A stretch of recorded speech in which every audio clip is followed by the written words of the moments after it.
Hey guys, tonight we travel back, way back. Not just in a listening to classic rock kind of way, but all the way to the heart of ancient Greece. Imagine the sun, a warm, heavy blanket on your shoulders, and the air thick with the smell of olive groves, sea salt, and grilling fish.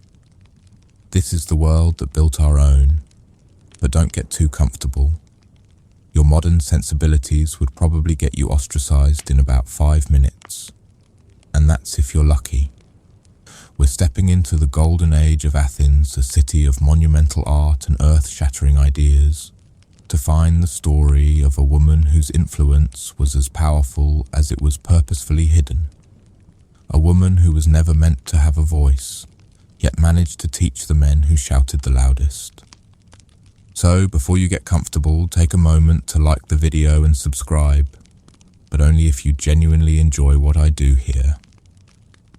Let me know in the comments where you're listening from and what time it is, just so we can all feel a little more connected in this shared, quiet space. Now, dim the lights, maybe turn on a fan for that soft background hum, and let's ease into tonight's journey together. You find yourself standing on the docks of Piraeus, the sprawling, chaotic port that serves as the lifeblood of Athens. The year is somewhere around 450 BC. The sunlight is dazzling, almost overwhelming, as it glints off the calm, impossibly blue waters of the Aegean. The air is a symphony of unfamiliar sounds and smells. You can hear the rhythmic creak of rope against wood, the sharp calls of sailors in a dozen different dialects, and the dull thud of heavy amphorae, clay jars filled with wine, olive oil and grain, being loaded and unloaded from broad-beamed merchant ships. Your nose picks up the sharp tang of brine, the sweet rot of discarded fruit, the dusty scent of packed earth, and a faint, ever-present hint of anchovy. This is the gateway to the greatest city in the world. Your journey isn't over, though. Athens itself lies a few miles inland, a deliberate and defensive design. You join a river of people flowing away from the sea, moving towards the city along a wide, dusty road. To your left and right, 2 colossal stone walls stretch into the distance, disappearing into the haze. These are the famous Long Walls, a marvel of engineering that turns Athens and its port into a single, massive fortress, forever connected to its navy and its empire. Walking between them, you feel both safe and a little claustrophobic, a citizen of nowhere in a corridor built for a specific purpose. It's the ancient equivalent of an airport terminal, a soulless but necessary passage from one world to another. As you get closer, the hum of the city grows louder.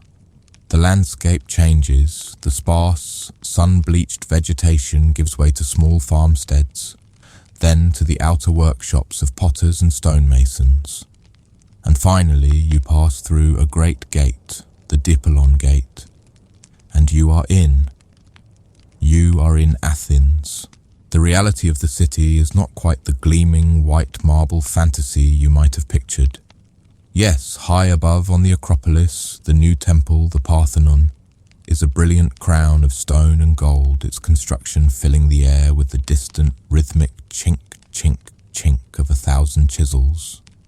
But down here, where the people live, it's a tangle of narrow, winding streets. The houses are mostly modest, made of sun-dried mud brick with simple terracotta tile roofs. They huddle close together, their unadorned outer walls offering little clue as to the life within. There's no citywide plumbing, so the gutters, or lack thereof, contribute a certain earthiness to the overall bouquet of the city. You quickly learn to watch your step. You are a foreigner here, a metoikos, or a resident alien. That means you can live here, you can work here, and you most certainly will pay taxes here. But you cannot own land, and you have no say in the city's governance. You are, in a very real sense, a permanent guest. The men you see striding through the agora, the central marketplace, their white hymations draped artfully over their shoulders, are the citizens. They are the ones who vote in the assembly, who serve on juries, who hold power. Their wives and daughters, you quickly learn, are almost invisible. A respectable Athenian woman's world is the oikos, the home. Her job is to manage the household, and, most importantly, to produce legitimate male heirs to carry on the family name and citizenship. The law is quite clear on this, thanks to a recent and very popular decree by the city's leading statesman, a man named Pericles. To be a citizen, one must now have both an Athenian father and an Athenian mother. No exceptions. This new law, while popular with the local voting base, effectively slammed the door on outsiders becoming a true part of the city. A bit like trying to join a very exclusive country club where your parents' birth certificates are your only entry pass. It is into this rigid, sharply defined world that a different kind of woman arrives. You first hear of her in whispers, in the clatter and conversation of a tavern where you've stopped to drink a cup of watered-down wine. The men around you are talking politics, philosophy, the latest gossip from the assembly. And they mention a name, Aspasia. They say it with a mixture of awe, suspicion, and a little bit of grudging respect.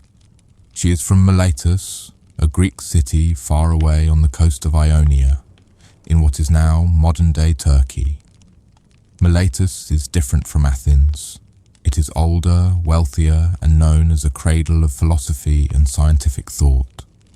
It's a place where intellectual curiosity wasn't just a hobby, but a way of life. The men say this Aspasia is brilliant, not clever for a woman, but truly profoundly brilliant. They say she knows rhetoric, the art of persuasive speech, better than any man in the city. And here is where it gets interesting and dangerous. They also call her a Hetaira. It is a complicated word, one we often translate poorly today. It does not simply mean a prostitute or a courtesan in the way we might think.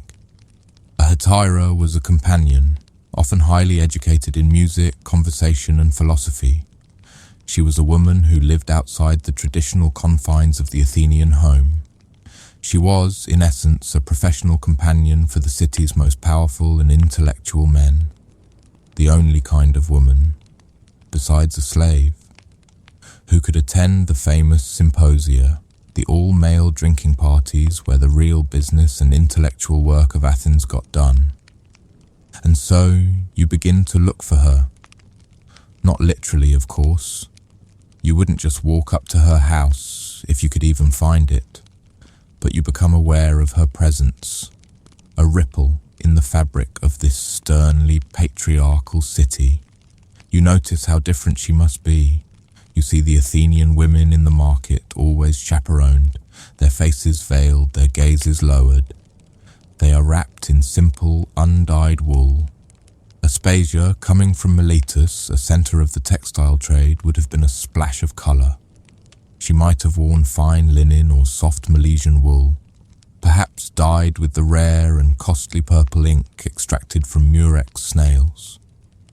Her clothes would have been more elegant, her bearing more confident. Historians still argue whether Aspasia's family was truly wealthy and aristocratic, or if that was a story crafted later to polish her reputation. But what is not in dispute is her education.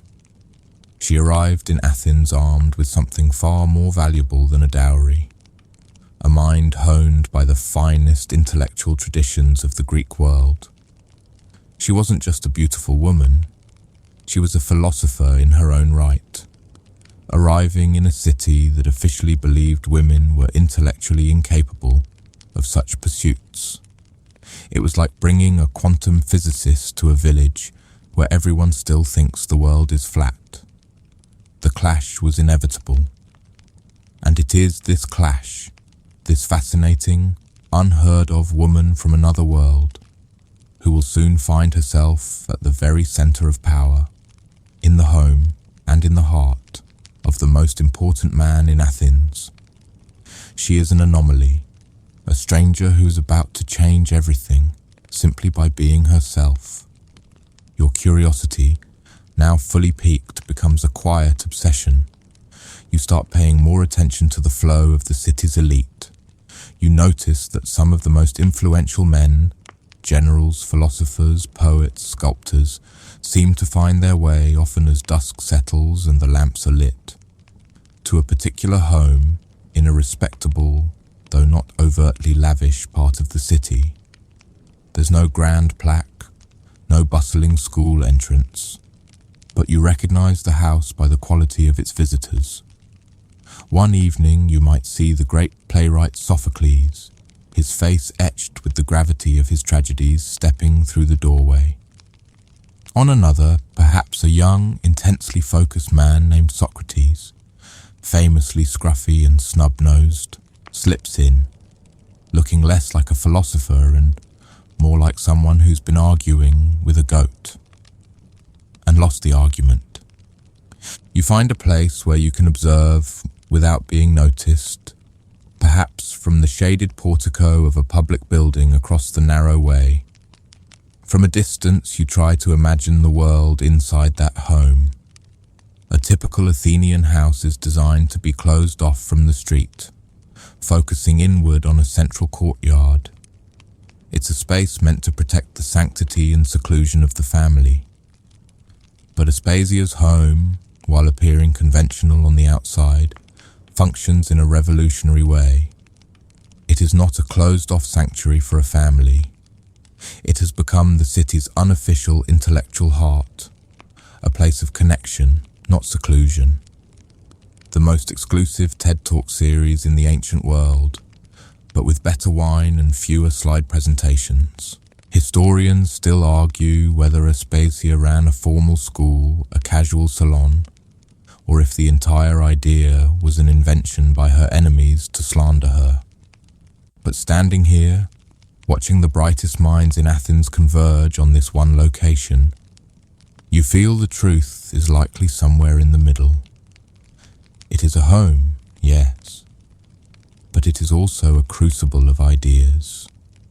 You can almost feel the intellectual energy seeping through the walls. Let's imagine you could slip inside. You pass through a simple wooden door and find yourself in a small vestibule. You hear the low murmur of conversation from the main courtyard. The air smells of olive oil from the lamps, a hint of fragrant herbs and the warm, slightly sweet scent of watered wine. As you step into the central space, open to the evening sky, you see them. A dozen or so men are reclining on couches arranged around the courtyard's edge. This is the setup for a symposium, but something is different. The mood isn't raucous or drunken. It's focused, attentive. And at the center of it all you see her, Aspasia. She is not serving the wine or playing a lyre in the corner. She is seated just as they are, and she is speaking. You can't quite catch the words, but you see how she commands the room without raising her voice. Her gestures are economical but precise. The men, the generals who sway armies, the politicians who sway the fate of the city, are leaning in, listening. They are not looking at her with desire, but with intense intellectual focus. She is teaching. Her subject is rhetoric. To a modern ear, rhetoric can sound like a slightly negative word, suggesting empty or manipulative speech. But for an Athenian, rhetoric was everything. It was the fundamental tool of democracy.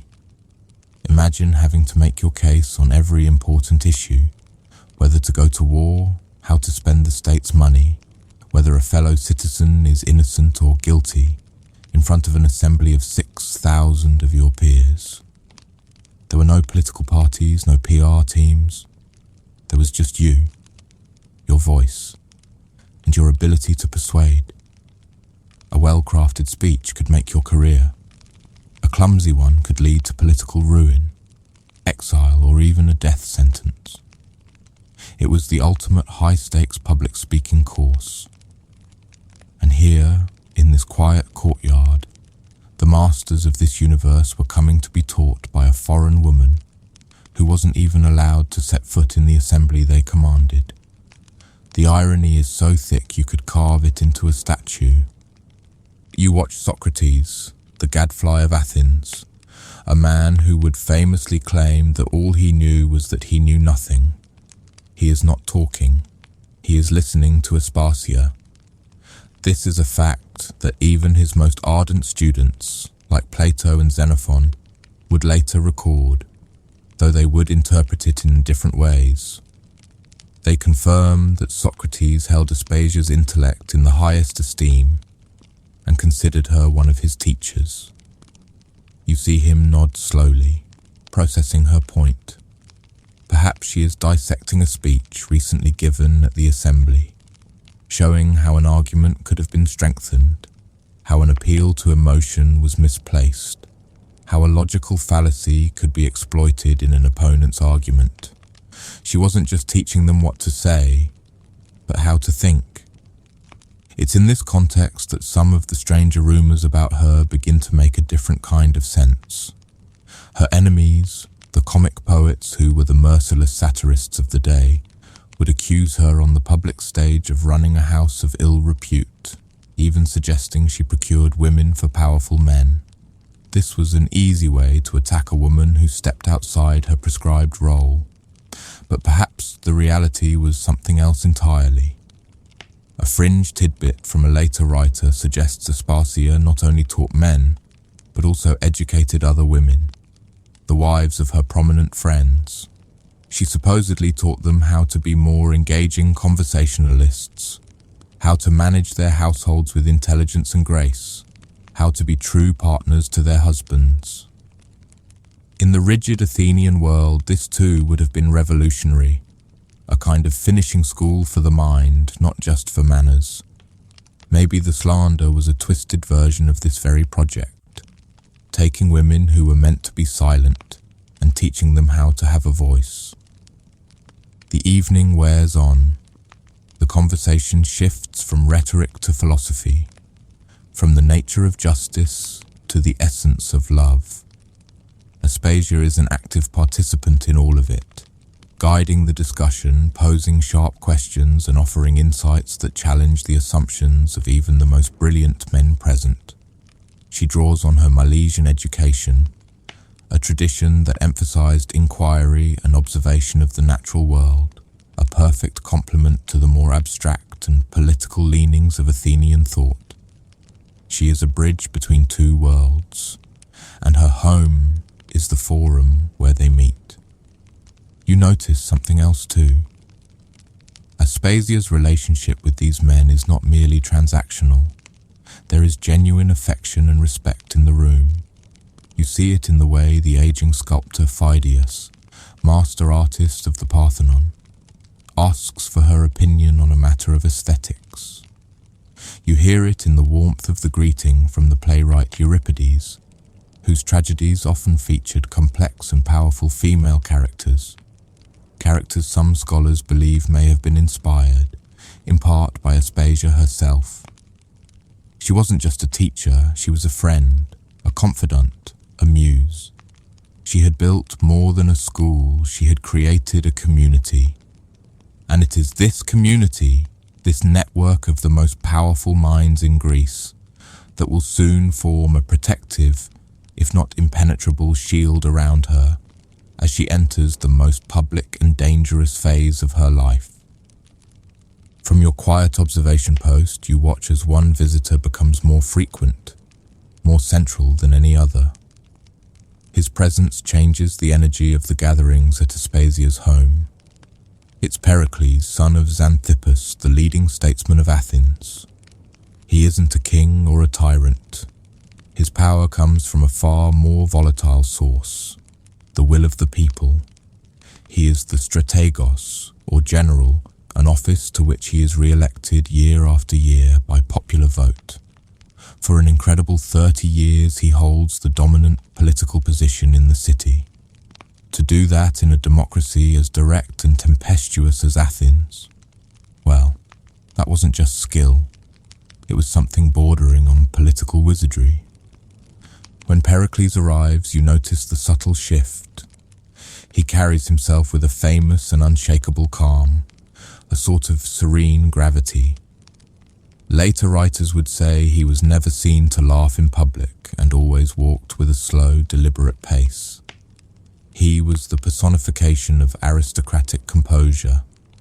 Yet, when he is with Aspasia, you see a different man. In her presence, some of that public armor seems to fall away. There is an ease, a familiarity between them that transcends the roles of statesman and Hetaira.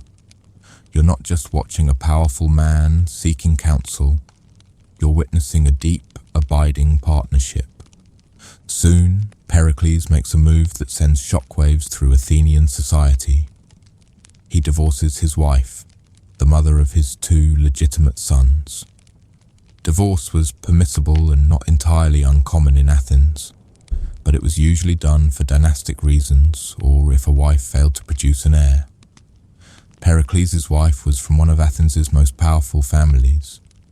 By all accounts, their marriage was a respectable, politically advantageous union, but Pericles ends it.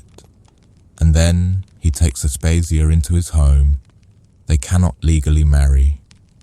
The citizenship law that Pericles himself had championed now stands directly in their way. As a foreigner from Miletus, Aspasia cannot be a legitimate Athenian wife. Their union is, in the eyes of the law, a form of concubinage. Any children they have will be nothoi, bastards, with no rights of citizenship. It is a massive personal and political gamble for Pericles. He is openly flouting the very social conventions he is supposed to uphold. All for this woman. You imagine the day Aspasia moves into Pericles' home, a large but not ostentatious house near the agora. The whispers and stares must have followed her every step of the way. She is now the unofficial First Lady of a city that has no such concept. She is the companion and confidant of the most powerful man in the Western world, living with him as his partner. Yet she has no official status, no legal protection, no accepted place in the social hierarchy. Her position is entirely dependent on one thing: Pericles' devotion to her. Life inside that home becomes the true seat of power in Athens. While Pericles addresses the roaring crowds on the Nix Hill, formulating the city's foreign policy and war strategy, it is in his conversations with Aspasia that those ideas were likely honed. Plutarch, writing centuries later but drawing on earlier sources, famously states that Aspasia was the one who taught Pericles how to speak. While this is likely an exaggeration, it points to a recognized truth. Her intellectual fingerprint was on his political career. Think of the most famous speech attributed to him, the funeral oration. It's a masterpiece of political rhetoric, a soaring tribute to Athenian democracy, honor, and the citizens who died for it. Ancient sources, including Plato, whisper a fascinating rumor that Aspasia herself was the true author of that speech. Whether she literally wrote it or simply helped Pericles shape its themes and structure is something historians still argue with great passion. Did Pericles deliver an early draft to her over a quiet dinner, listening as she pointed out a weaker argument or suggested a more powerful turn of phrase? It seems not only possible, but probable. She was the city's foremost expert on rhetoric, and he was her most important student. Her influence was not in making a grand speech herself, but in perfecting the speeches that shaped history. A ghostwriter for the ages, You see her influence in other, more subtle ways as well. Pericles' circle of friends, once just politicians and aristocrats, expands. It begins to look more and more like the group that used to gather in Aspasia's courtyard. Pheidias the sculptor, Anaxagoras the philosopher, Damon the music theorist, these were radical thinkers, and they were all close friends of Pericles, brought into his orbit through his connection to Aspasia. This Periclean circle became a think tank that fueled the Athenian Golden Age. It's thanks to this group that the Acropolis was rebuilt into the wonder we know today. When you see the Parthenon, you're not just seeing the glory of Athens. You're seeing the result of a political project driven by Pericles and infused with the artistic and philosophical ideals championed by his and Aspasia's friends. Her quiet influence is literally carved into the stone of the city. This relationship also gives us one of the more endearing, quirky tidbits about Pericles. This great, famously aloof statesman was said to have kissed Aspasia every single day when he left for the Agora, and every evening upon his return. This small detail recorded by Plutarch is stunning. Public displays of affection were not the norm. For a man of Pericles' stature and public reserve to show this kind of consistent, open affection was extraordinary. It speaks volumes about the depth of their bond. It was a partnership not just of the mind, but of the heart. He wasn't just consulting a brilliant advisor, he was going home to the woman he loved. Their union produces a son, Pericles the Younger. As the law dictated, he is born without citizenship, a constant living reminder of the social boundaries his parents had crossed. For Pericles, a man whose entire political identity was tied to the idea of Athenian purity and supremacy, this was a profound complication. He now had a beloved son who could never inherit his father's legacy, could never vote in the assembly, could never become a citizen of the city his father essentially ran. This personal dilemma would eventually force Pericles into one of the most poignant political acts of his life. But for now, you see them as a family. The statesman, the brilliant foreigner, and their stateless son, living together at the quiet center of a global storm. They are a political force, a social scandal, and a family all at once. And Aspasia, the woman from Miletus, now wields a hidden, indirect power that a queen might envy. Yet she remains vulnerable, her entire world balanced on the love of one man and the volatile tolerance of a city that did not know what to make of her. The golden glow of Periclean Athens could not last forever. For every mind in the city illuminated by Aspasia's brilliance, there was another festering with resentment. Power, especially unconventional power like hers, breeds enemies. And in Athens, the most effective weapon against the powerful was not a sword, but a pen. The savage, merciless pen of the comic playwrights. You find yourself in the vast open-air theatre of Dionysus, squeezed onto a stone bench among thousands of Athenians. The mood is boisterous, festive. The annual dramatic festivals were a cornerstone of civic life, part religious ceremony, part entertainment, and part political roast.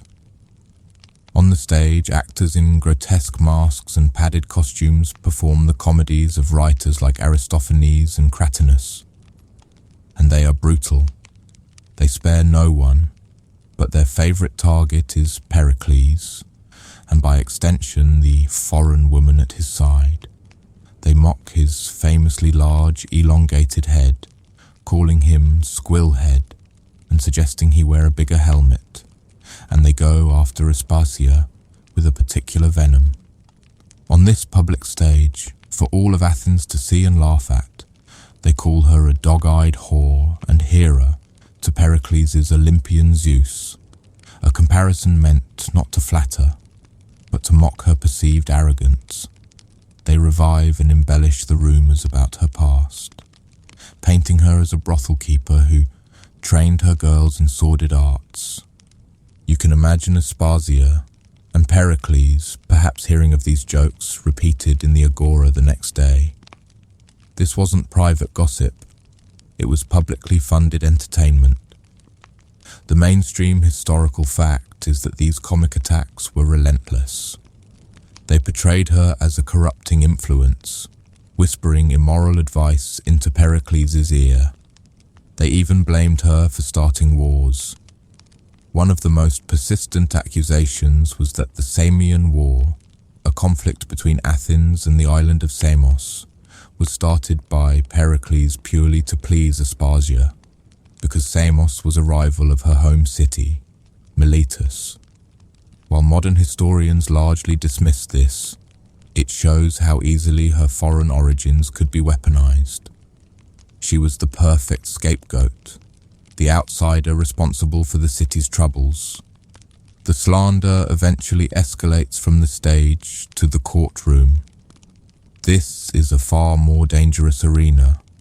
Pericles' political rivals, unable to attack him directly because of his immense popularity, decide to target him through his closest associates. The sculptor Phidias is accused of embezzling gold from the great statue of Athena in the Parthenon.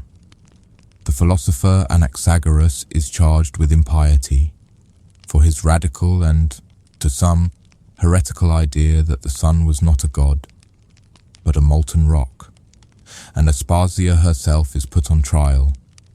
The charge is asabeia, or impiety. It's a dangerously vague accusation. The formal complaint also included the charge of procuring freeborn Athenian women for Pericles. You can picture the scene.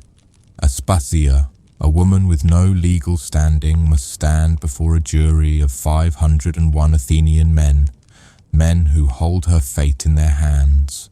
She cannot speak for herself in court. A male citizen must speak on her behalf.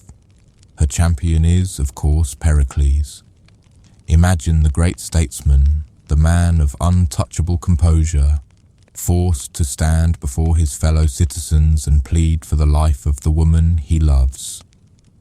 According to one historical account, Pericles was so overcome with emotion that he, the man who never showed emotion in public, wept. He begged the jurors to show mercy. It's a moment of profound vulnerability for them both.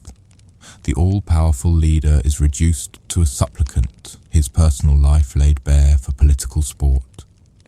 The jury, perhaps moved by Pericles' unprecedented display of emotion, or perhaps simply unwilling to cross their most respected leader, acquits her. She is safe, but the experience must have left deep scars. She had seen firsthand how quickly the city could turn on her, how precarious her existence truly was. But a far greater trial was looming, one that no orator or jury could overcome. In 430 BC, just 1 year after the start of the Great Peloponnesian War against Sparta, something terrifying arrives in the city. It comes through the crowded port of Piraeus, spreading like wildfire through the cramped, unsanitary streets of Athens. It's the plague. What followed was a nightmare. Thucydides, the historian who lived through it and chronicled it in horrifying detail, describes a disease that struck with incredible speed. People in perfect health would be suddenly seized by burning fevers, their throats and tongues turning bloody, their breath foul. This was followed by violent coughing, retching, and convulsions. The body would break out in pustules and ulcers. An unquenchable thirst tormented the victims, who would often throw themselves into the city's water cisterns, seeking relief that never came. The city descended into chaos. The laws were ignored. The dead were piled in the streets and temples. So many died so quickly that proper funeral rites, a cornerstone of Greek society, were abandoned. People were terrified. and they were alone. The plague raged for years, ultimately wiping out perhaps a third of Athens' population.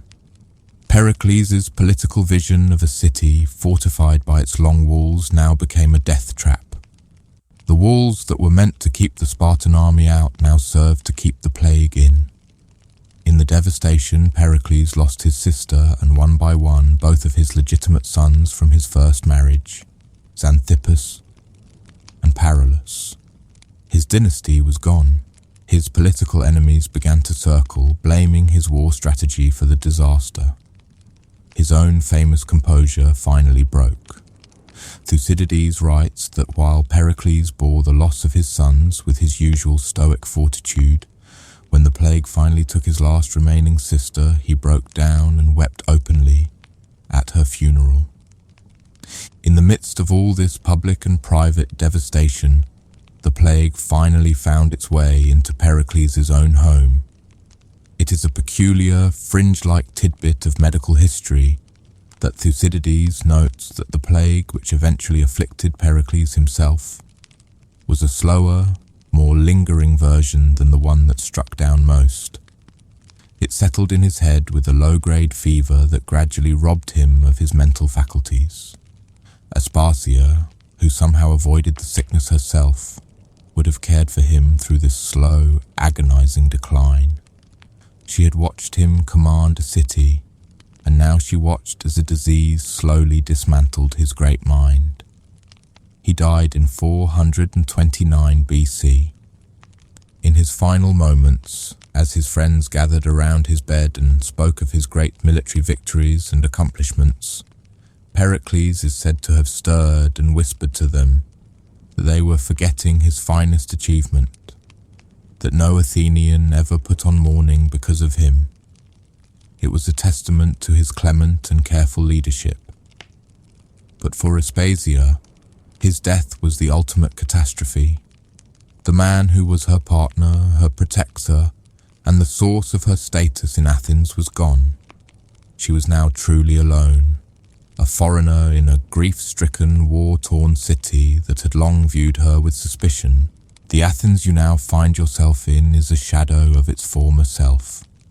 The great leader is dead. The war with Sparta grinds on, and the plague has hollowed out the city's confidence, along with its population. The vibrant intellectual community that once gathered in Aspasia's courtyard has been shattered by death and the exigencies of war. Phidias, the sculptor, died in prison or in exile. Anaxagoras, the philosopher, was forced to flee the city. The heart of the Golden Age has stopped beating. For Aspasia, the path forward is shrouded in uncertainty. You might expect her story to simply end here, for her to fade into the obscurity that was the typical fate of women in the ancient world, especially a woman whose position was so tied to one man. But Aspasia's legacy proves to be more resilient than that. Even after Pericles' death, she does not simply vanish. We catch glimpses of her in the historical records, brief but tantalizing clues about her later life. One of the first things that happens is a remarkable, poignant act by the Athenian assembly. Before his death, Pericles, having lost his legitimate heirs, made a final desperate plea to his fellow citizens. He asked them to do the unthinkable, to repeal his own citizenship law just this once, for his and Aspasia's son, Pericles the Younger. He asked them to grant the boy full citizenship, to allow him to carry on the family name. The assembly, perhaps out of respect for their dying leader or in a moment of collective compassion, agreed. Pericles the Younger was enrolled as a full citizen of Athens. For Aspasia, this must have been a moment of profound, bittersweet victory. The son she had with the man she loved would now have a place in the city, a future his father had secured for him with his last political breath. Aspasia, now alone but still possessing her formidable intellect and reputation, seems to have found a new protector, another political figure named Lysicles, a man described as a humble sheep dealer, but who, after connecting with Aspasia, briefly became a leading man in Athens. It's a detail that ancient writers use almost as a punchline.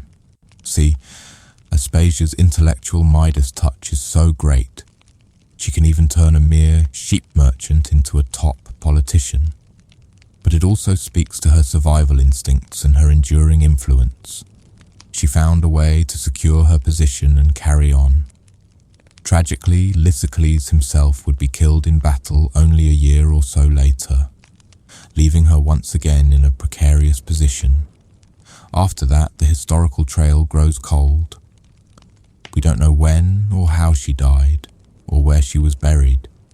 Her end is a mystery, a quiet fading out from the historical record. But her story doesn't end with her death.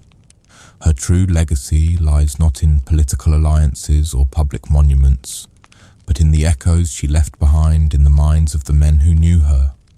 You see her ghost everywhere in the philosophy that followed. The great thinkers of the next generation could not stop talking about her. Plato, one of history's most influential philosophers, names her multiple times. In his dialogue, the Menexenus, he presents a startling premise. Socrates claims that the famous funeral oration, the one attributed to Pericles, was actually written by Aspasia. He says it with a straight face, even claiming that she had composed it from leftover scraps of a previous speech she had written for the state. Historians still argue about what Plato meant by this. Was it a sincere tribute to her rhetorical genius? Or was it a complex, satirical jab at Pericles, suggesting the city's greatest leader was merely a mouthpiece for a foreign woman? The very ambiguity of it proves how large she loomed in the Athenian imagination. She was a figure significant enough for Plato to use as a central device in a major philosophical work. You see her again in the writings of Xenophon, another of Socrates' devoted students. He too writes of conversations where Socrates advises his friends to learn from Aspasia, especially on matters of household management and the art of matchmaking, oikonomia, which he presents as a vital skill for creating social harmony. He portrays her as an expert in human relationships and in building effective partnerships. This wasn't just about managing a house with servants. It was about understanding how to make two people into a functional, thriving unit. Perhaps the most compelling evidence of her legacy comes from a lost body of work. The Socratic philosopher Espionage of Sphetus, a contemporary of Plato, wrote a philosophical dialogue titled Aspasia. We only have fragments and descriptions of it now, but we know that in this dialogue Socrates recommends Aspasia to the son of a friend, holding her up as the ultimate teacher. In the dialogue, it is Aspasia who argues that virtue is the same for men and women, a truly radical concept in a society that prescribed entirely different moral spheres for the sexes. She taught, through the character Aeschines created for her, that excellence of soul had nothing to do with one's gender. Putting these pieces together, you begin to see a different picture of her. She wasn't just Pericles' consort or a teacher of rhetoric. She became a philosophical icon. For the generation after her, her name became shorthand for female intelligence, for wisdom that transcended social convention. She was a touchstone in debates about the nature of love, learning, and the role of women in society. She was a living, breathing paradox that forced the greatest minds of her era to question their own deepest assumptions about the world. A quirky, almost lost detail is that some Roman writers later claimed Aspasia wrote letters and speeches, and that these works were studied for centuries. Though none have survived, the very idea that she was considered an author, an intellectual in her own right, is a testament to the power of her memory. As you stand in the now quieted city, the sun setting behind the hills, casting a final golden light on the marble of the Parthenon. You contemplate this strange and powerful ghost, Aspasia of Miletus. She left no buildings, wrote no books that we can hold, and held no office. Most of what was written about her was by her enemies, intended to tear her down. And yet, she persists. She reminds you that power is not always loud. Sometimes it is the quiet voice in a courtyard shaping the ideas of others. It's the loving partner who provides the stability and counsel for greatness to flourish. And it's the intellectual legacy that plants seeds in the minds of philosophers, seeds that will grow and blossom centuries later. She influenced the men who shaped Western civilization, and in doing so shaped it herself, from the shadows. A foreigner, a woman, and a voice that, against all odds, refused to be silenced, echoing down through the ages. Falconer who used his birds for espionage. The world you know best is one of soft sounds and ancient rhythms. It is the gentle rustle of feathers as a bird shifts its weight on a perch. It is the quiet creak of old leather as you work conditioning oil into a new set of jesses. It is the faint, earthy scent of wood shavings, clean water, and the wild, clean smell that belongs only to the birds themselves. This is your sanctuary, a large, airy workshop, really a converted barn, where sunlight streams in through high windows, catching dust motes as they dance in the silent air. Along one wall, the perches stand in a patient row. A Harris's hawk, with its rich, chocolate-brown plumage, watches you with intelligent, dark eyes. A kestrel, small and jewel-like, occasionally lets out a high, thin cry that barely disturbs the stillness. You know the weight and feel of each one on your gloved fist. You understand the subtle language of their bodies, the slight flaring of a tail, the almost imperceptible tilt of a head. This is a skill not learned from books, but from thousands of hours of quiet observation and mutual trust. It is a deep, unspoken dialogue between you and these creatures of the air. One Tuesday morning, as you are meticulously cleaning a water dish, the mail slot of the workshop door clicks open. It's an unusual sound.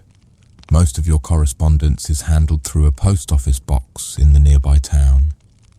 You wipe your hands on a soft cloth and walk over. Lying on the worn wooden floor is a single heavy envelope. It's a rich cream colour, made of thick, textured paper that feels important to the touch. There is no stamp, no postmark. Your name and address are typed, crisply and perfectly centered. You turn it over in your hands.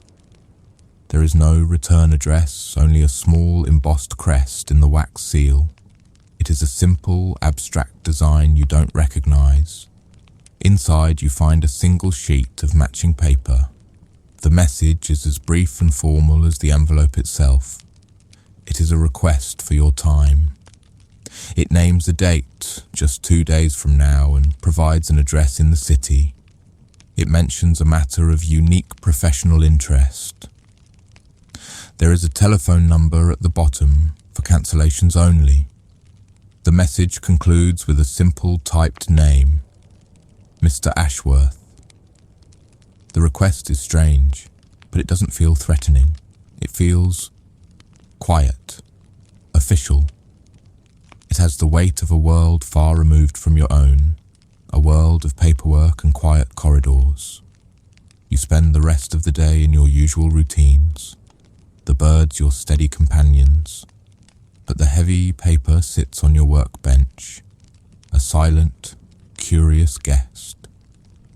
You find your gaze drifting to it from time to time, pondering the anachronism of such a formal invitation in a world of email and telephone calls.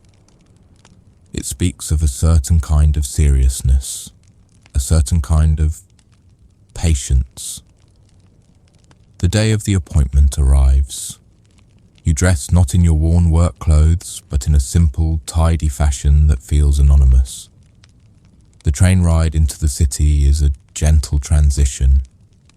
You watch the familiar greens and browns of the countryside soften and give way to the harder, greyer lines of the suburbs. And finally, the dense geometry of the city centre. The address is in a part of the city you rarely visit. It's a district of tall, stone-faced buildings that house insurance firms, shipping logistics companies, and import-export businesses. The architecture is solid, respectable, and entirely forgettable. The building itself is no different. A brass plaque by the door lists a dozen companies with vaguely international-sounding names. There is no mention of a Mr. Ashworth. You push through the heavy glass doors into a lobby of polished but dated marble. The air is still and cool, carrying the faint scent of cleaning solution and old paper. The directory on the wall is no more helpful. You check the room number from the letter again and take the lift. The lift ride is silent and smooth. It does not feel like an ascent into danger, but like an appointment with an accountant. The door you are looking for is at the end of a long, carpeted hallway. It is a simple, dark wood door with a small brass number on it. No name. You pause for a moment, listening. You hear nothing. Taking a quiet breath, you knock softly. The door is opened almost immediately by a man who seems to belong to the quietness of the building. He is perhaps in his late 60s with a kind, weathered face and pale blue eyes behind a pair of simple, wire-rimmed glasses. He wears a slightly frayed tweed jacket and grey flannel trousers. He looks more like a university don than a man of secrets. "Please, come in," he says, and his voice is soft, a gentle baritone. "This is Mr. Ashworth." He steps aside and you enter a room that is as understated as the man himself. It is an office, but it feels more like a personal study. Floor-to-ceiling bookshelves line two of the walls, filled with a mix of history tomes, technical manuals, and what look like leather-bound ornithology texts. A large, tidy desk sits before a wide window that looks out onto a jumble of grey city rooftops. There is no dramatic view of a skyline, just the ordinary unseen workings of the city. A faint, pleasant aroma of old books and cherry pipe tobacco hangs in the air. He gestures for you to sit in a comfortable leather armchair opposite his desk. He doesn't sit behind the desk, creating a barrier, but takes the other armchair, making the arrangement feel more like a conversation than an interview. He offers you a cup of tea, which you accept. He prepares it with a quiet, unhurried efficiency, his movements slow and deliberate. For a few moments, you both simply sit. The only sound, the soft clink of ceramic as he stirs the tea. "Thank you for coming," he begins, his voice as calm as the room around him. "I imagine our letter was a little unusual." You nod, cradling the warm cup in your hands. "We have," he says, pausing to choose his words with care, "a very specific challenge. A problem of access. There is a place of interest. We need to see and hear what happens inside a particular room in that place. But it is inaccessible. Physically sending a person is out of the question. Utterly." He lets that hang in the still air. He watches you, his gaze not sharp or interrogating, but thoughtful. He is assessing your temperament as much as your skills. "For many months," he continues, "we have explored purely technical solutions. Miniature drones, listening devices. They all have their limitations. They are noisy. Their power is finite. Most importantly, they are unnatural. They are easily detected by sophisticated countermeasures because they are, in essence, foreign objects. An insect-sized drone may be small, but it does not behave like an insect. He leans forward slightly, his blue eyes holding a spark of intellectual curiosity. But nature, he says softly, has already solved these problems. A bird can land on a windowsill without causing alarm. A bird belongs there. It is part of the landscape. It is overlooked. No one would think twice about a raven perched on a parapet, watching the world go by. And there it is, the reason you are here. The strange, quiet proposal hangs in the air between you, fantastic and yet, in his telling, perfectly logical. He isn't asking you to do something impossible. He is simply suggesting a new application for a timeless partnership, the use of an animal's natural abilities augmented just slightly. We wish to fund a small, very quiet project, Mr. Ashworth says.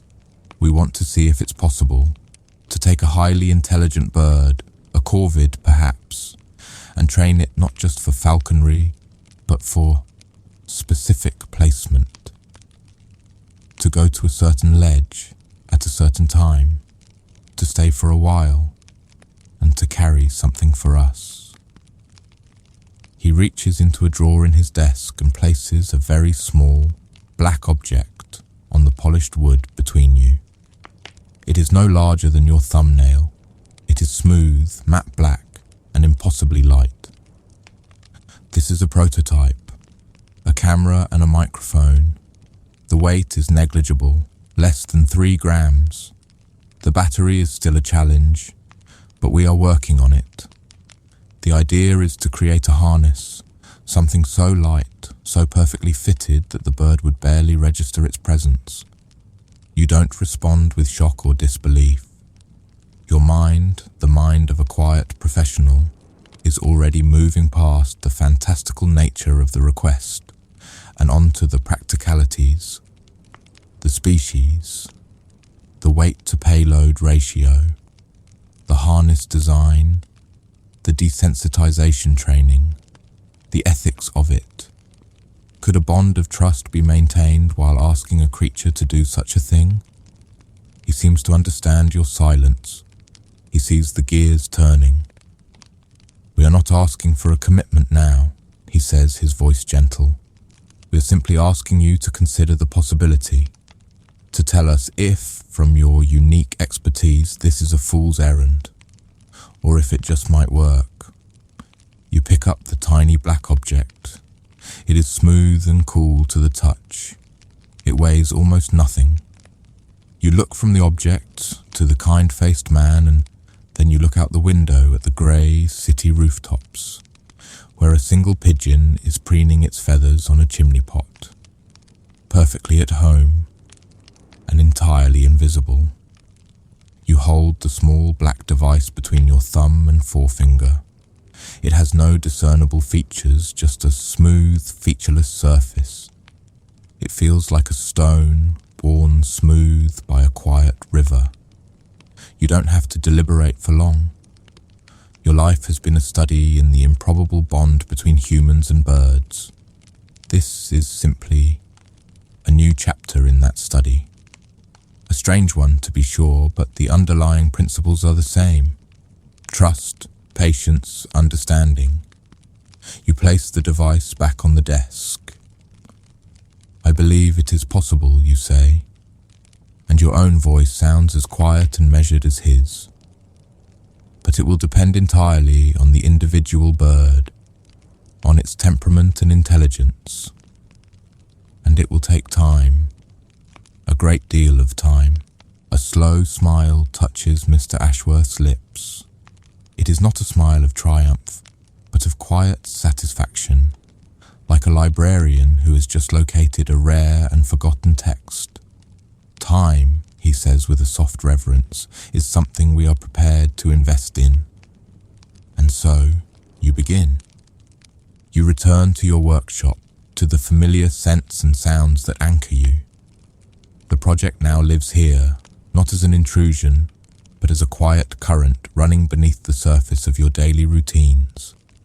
The first and most critical decision is the choice of your partner. Your hawks and falcons are magnificent hunters, but that is their limitation. Their entire being is geared towards pursuit, attack, and a swift return. This mission requires something different. It needs patience, stillness, and a profound, puzzle-solving intelligence. It must be a corvid, the family of crows, jays, and ravens, and among them one stands supreme in its cognitive abilities, the common raven, Corvus corax. You have worked with them before and have always been humbled by their ingenuity. They are known to use tools to plan for the future, to remember human faces for years. They can even mimic sounds, including human speech, not with the clarity of a parrot, but with an eerie, resonant depth. A raven is not merely a bird to be trained. It is a mind to be engaged.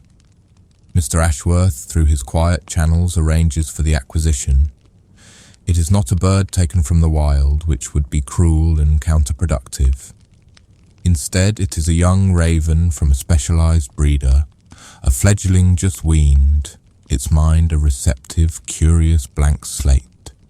You name him Soot, for the deeply matte black of his feathers, a black that seems to drink the sunlight. The first weeks are about nothing more than presence. You move Soot into a vast, custom-built aviary at one end of your workshop. It is filled with branches of different textures, puzzles, and toys to keep his sharp mind occupied. You do not try to handle him. You simply exist in his space. You sit on a small stool inside the aviary for hours at a time, reading a book, your movements slow and predictable. You speak to him in a low, continuous murmur, not saying anything in particular, just letting him become accustomed to the sound and cadence of your voice. You want your presence to be as natural and non-threatening as the oak branch he perches on. Slowly, tentatively, he begins to associate you with good things. You are the source of his favorite foods, pieces of meat, quail eggs, juicy mealworms offered from a small dish you place ever closer to yourself. He watches you with an unnerving intelligence, his head cocked, his dark eyes missing nothing. The day he hops from his perch and takes a piece of food directly from your outstretched, ungloved hand is a silent, monumental victory. The first thread of trust has been spun. While this delicate process unfolds, you work on the second part of the puzzle, the technology.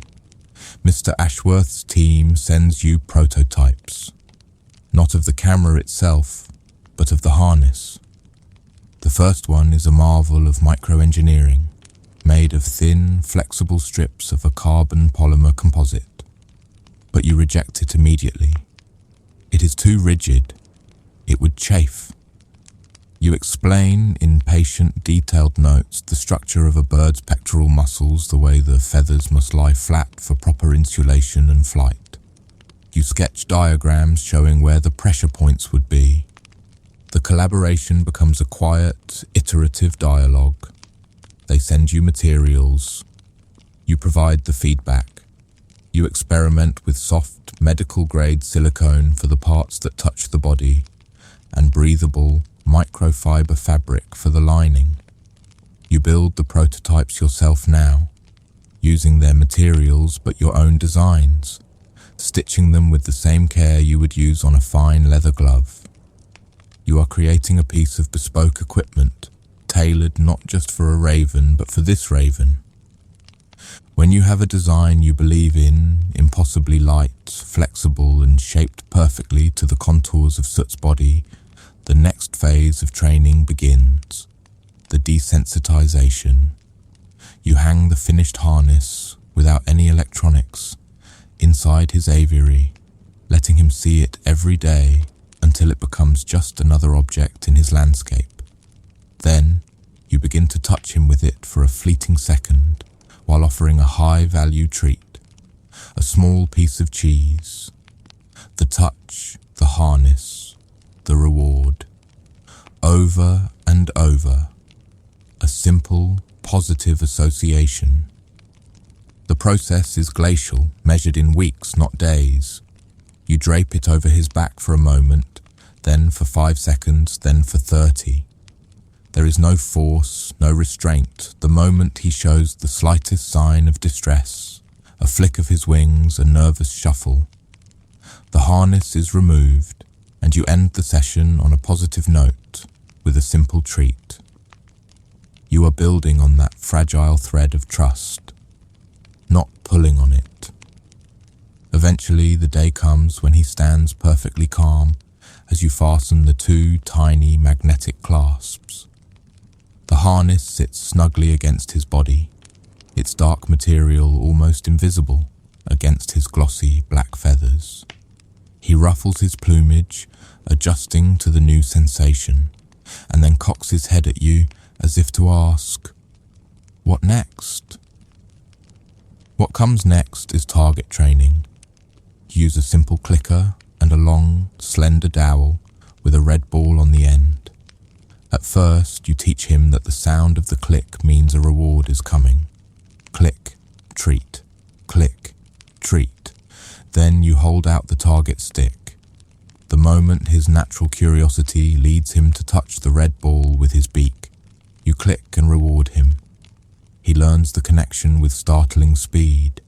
Touch the ball, hear the click, get a reward. You can now guide him. You place the target stick on different perches, on the floor, on top of a bookshelf. He flies to it, touches it, gets his reward. You are shaping his behavior, building a new vocabulary between you. The command you focus on is place. You begin pairing the word with the action of him flying to the target. Then you add duration, a wait command. This is harder. A raven's mind is a restless thing. You ask him to fly to the target and stay. At first, for only a second. You use a different, softer sound as a release cue. He stays for the second, hears the cue, and gets his reward. Slowly, patiently, you stretch that second into 5. 5 into 20.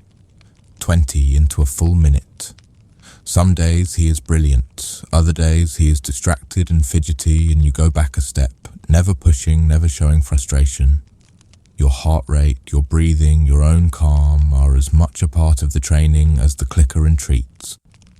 He reads you as clearly as you read him. Now, you combine the elements. You have him wear the harness during his target training. He must accept the slight weight, the feel of it on his back, as he performs his tasks.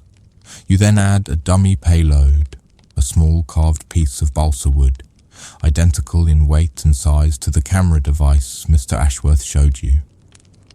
The wood is attached to the harness with a tiny, powerful magnet. He barely seems to notice. He flies to the red ball, wearing the harness and its wooden passenger, and waits patiently for your cue. One rainy afternoon, Mr. Ashworth pays a visit.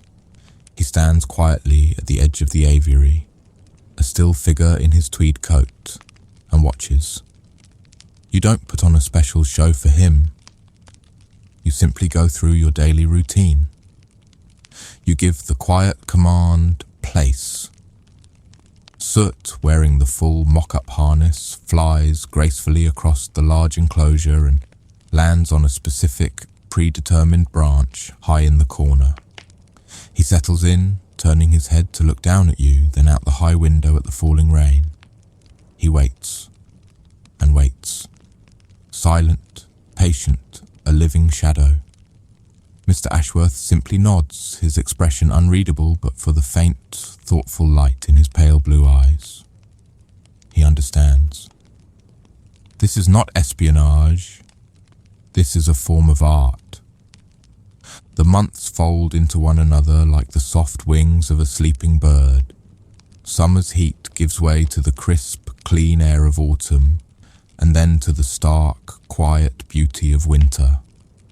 Your routine with Soot has become a form of meditation. It is a slow, gentle dance of patience and repetition. He now wears the harness with the inert dummy payload as a matter of course. He will fly to any target you designate within his world, the workshop, and wait with an eerie stillness, his obsidian eyes taking in everything. The bond between you is no longer a simple thread of trust. It is a thick, sturdy rope, woven from thousands of hours of shared, quiet existence. One evening you receive a telephone call. It is Mr. Ashworth. His voice on the line is just as calm and unhurried as it is in person. He doesn't waste time with pleasantries, but his words are, as always, courteous. "We believe it is time for a rehearsal," he says. "A full dress rehearsal, to see our work in context. A car will collect you and your associate tomorrow, 1 hour before dawn." He gives you no other details. He doesn't need to.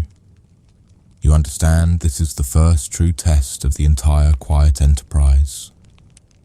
The morning is cold and dark. A fine, silvery mist hangs over the fields around your workshop. The world is hushed and still. A discreet, dark sedan pulls up your gravel drive precisely on time.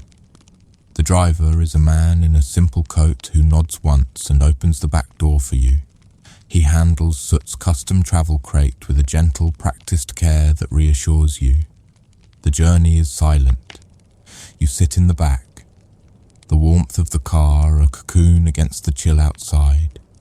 Soot is calm in his crate beside you, accustomed to these short, quiet journeys you have practiced with him.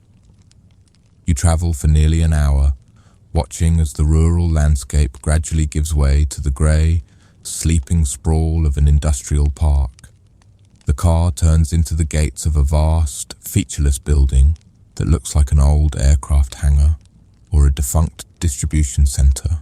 The driver uses a key card to open a large, rolling metal door, which glides upwards with a low, rumbling hum. He drives inside, and the door rolls shut behind you, plunging you into a vast, echoing darkness, before rows of pale, fluorescent lights hum to life, illuminating the immense space. As your eyes adjust, you see that you are not alone. Mr. Ashworth is standing near the centre of the cavernous room, a thermos in his hand. He offers you a simple nod of greeting, but your attention is drawn to what stands behind him. It is a set, a meticulous, full-scale recreation of a piece of a building. It rises perhaps 40 feet into the air, a wall of what looks like weathered concrete and soot-stained brick. It features 2 large windows with deep, ornate sills, and above them, a wide, flat parapet. It is beautifully, uncannily real, down to the last detail, the fake water stains running down from the sills, the carefully placed plastic bags snagged on a corner, even a scattering of synthetic bird droppings to complete the illusion. This is the stage. This is the place of interest. We felt a simulation in the correct environment was the next logical step. Mr. Ashworth says, his voice barely disturbing the silence of the huge space. He gestures towards the structure. This is a precise replica of the target architecture.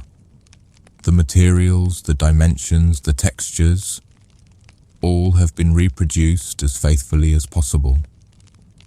You walk towards it, running a hand over the cool, gritty surface of the replica concrete ledge. It feels real. The scale of the effort is astonishing. All this for one quiet moment, for a bird to land on a ledge. It is a testament to the patience Mr. Ashworth spoke of on that first day. From a small metal case, he produces the real device. It looks identical to the balsa wood dummy you have been using, but you know it is different. It is the living heart of the entire operation. It is cool and dense in your hand. He also shows you a small, handheld monitor. The receiver, The signal is low power, short range. For today, it's all we need. You begin the ritual, the familiar, calming routine you and Soot have practiced 1,000 times. You take him from his travel crate. He steps onto your gloved fist, his claws gripping the leather with comfortable familiarity. He looks around the vast, strange new space, not with fear, but with an active, burning curiosity. He sees the high rafters, the silent car, the figure of Mr. Ashworth, and the strange, artificial wall. You speak to him in your usual low murmur, your breath pluming in the cold air. His presence is a small, warm weight on your arm. You gently fit the harness onto him. He accepts it without fuss. Then, with a delicate click, you attach the real payload, the small black camera, to the magnetic mount on his back. For the first time, all the pieces are in place. The man, the bird, the machine. The culmination of a year of quiet work. You feel a flicker of your own nerves, a tightening in your chest. Not for yourself, but for him. You are asking him to fly into this strange tableau, to perform his task in an unfamiliar place. It is the ultimate test of the trust you have built. You steady your breathing, consciously slowing your own heart rate, projecting an aura of complete calm for his sake. He senses it and remains perfectly placid on your glove. You walk to a designated spot on the dusty concrete floor, about 100 yards from the base of the replica wall. Mr. Ashworth stands a few paces behind you, holding the small monitor. There are no words. The air is thick with a quiet, shared focus. You hold Soot up slightly, letting him see the target clearly. You have practiced this with your target stick on a replica sill you built in your own workshop, but this is different. This is the real architecture. Place, you say. Your voice is a soft command, almost a whisper in the immense hangar. For a heartbeat, he hesitates. He turns his head to look at you, a silent question in his intelligent eye. You simply meet his gaze, your expression calm and confident. That is all he needs. He trusts you. He launches himself from your glove. His powerful wings make a soft, rhythmic whoomp, whoomp, whoomp that echoes in the stillness. He doesn't fly frantically, but with a deliberate, confident grace. He circles once, gaining height, his dark form a stark silhouette against the pale lights. Then he glides, straight and true towards the target. He doesn't go to the nearest ledge. He goes to the specific one you have trained him for, the upper right sill. His landing is flawless. A slight backpedaling of his wings to break his speed, and his feet touch down on the concrete sill with barely a sound. He shuffles for a moment, finds his footing, and then settles. He is now a part of the scene, a black raven perched on a high city ledge. Perfectly natural, perfectly unremarkable. Mr. Ashworth holds up the monitor. The screen flickers to life. The image is grainy, black and white, but perfectly clear. It is the view from Soot's perspective. You see the vast expanse of the dusty hangar floor and two tiny, distant figures. You and Mr. Ashworth looking up. The camera captures Soot's head turning slightly, surveying the scene below him with the regal, patient air of a raven. He's completely calm. The audio receiver picks up only a faint, ambient hum from the lights. He stays. 1 minute passes, then 2. He is a living statue, the perfect invisible observer. It is a moment of profound, silent success. All the training, the patience, the design, the theory, it has all converged in this one quiet action. Your raven is sitting on a fake window ledge, in a fake building, in a secret hangar. and he is showing you the world from his point of view. After exactly 5 minutes, you raise your arm and give the soft 2-note whistle that is his return cue. The sound carries clearly in the still air. On the monitor, you see his head dip, as if acknowledging the command. Then he leans forward and dives off the ledge. He swoops down towards you in a beautiful sweeping arc, his wings carving the air. He lands on your waiting glove with the familiar, reassuring weight you know so well. The mission is complete. You reward him with a generous piece of his favorite smoked sausage, your hands moving with slow, deliberate calm, hiding the deep sense of pride and relief washing over you. He has done it. He has understood. And he has trusted you. Mr. Ashworth simply switches off the monitor and gives you that same, slow, affirming nod he gave you at the workshop. No words are needed. In the silent, cavernous space, you all know. It will work. The rehearsal in the silent hangar becomes a turning point. It is no longer a question of if it will work, but when it will be needed. You return to your workshop and the quiet rhythm of your life, but a new layer of purpose now overlays every action. The training continues, but it is less about learning new skills and more about keeping the existing ones sharp, polished and reflexive. You and Soot exist in a state of quiet readiness. Mr. Ashworth and his associates provide you with everything you need, but they leave you in peace. They seem to understand that the fragile, sacred bond you have with the Raven is the true engine of this entire endeavor, and it cannot be rushed or pressured. Weeks turn into another season. The winter chill has receded, and the first hints of spring are in the air. The call, when it comes, is just as discreet as the last one. It is Mr. Ashworth again. His tone is unchanged, calm, courteous, to the point. "It's time," he says simply. "The conditions are favorable tonight, the same arrangements as before. 1 hour before dusk. This time the feeling is different. This is not a rehearsal. The cool professionalism that has guided you for over a year is now mixed with a quiet, somber gravity. You look at Soot, who is perched on a branch, preening a feather on his wing, oblivious to the phone call that has just sealed his part in a small, secret piece of history.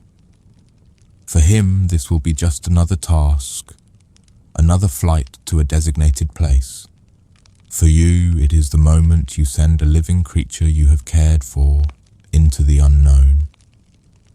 The dark sedan arrives as dusk begins to paint the sky in soft shades of grey and lavender.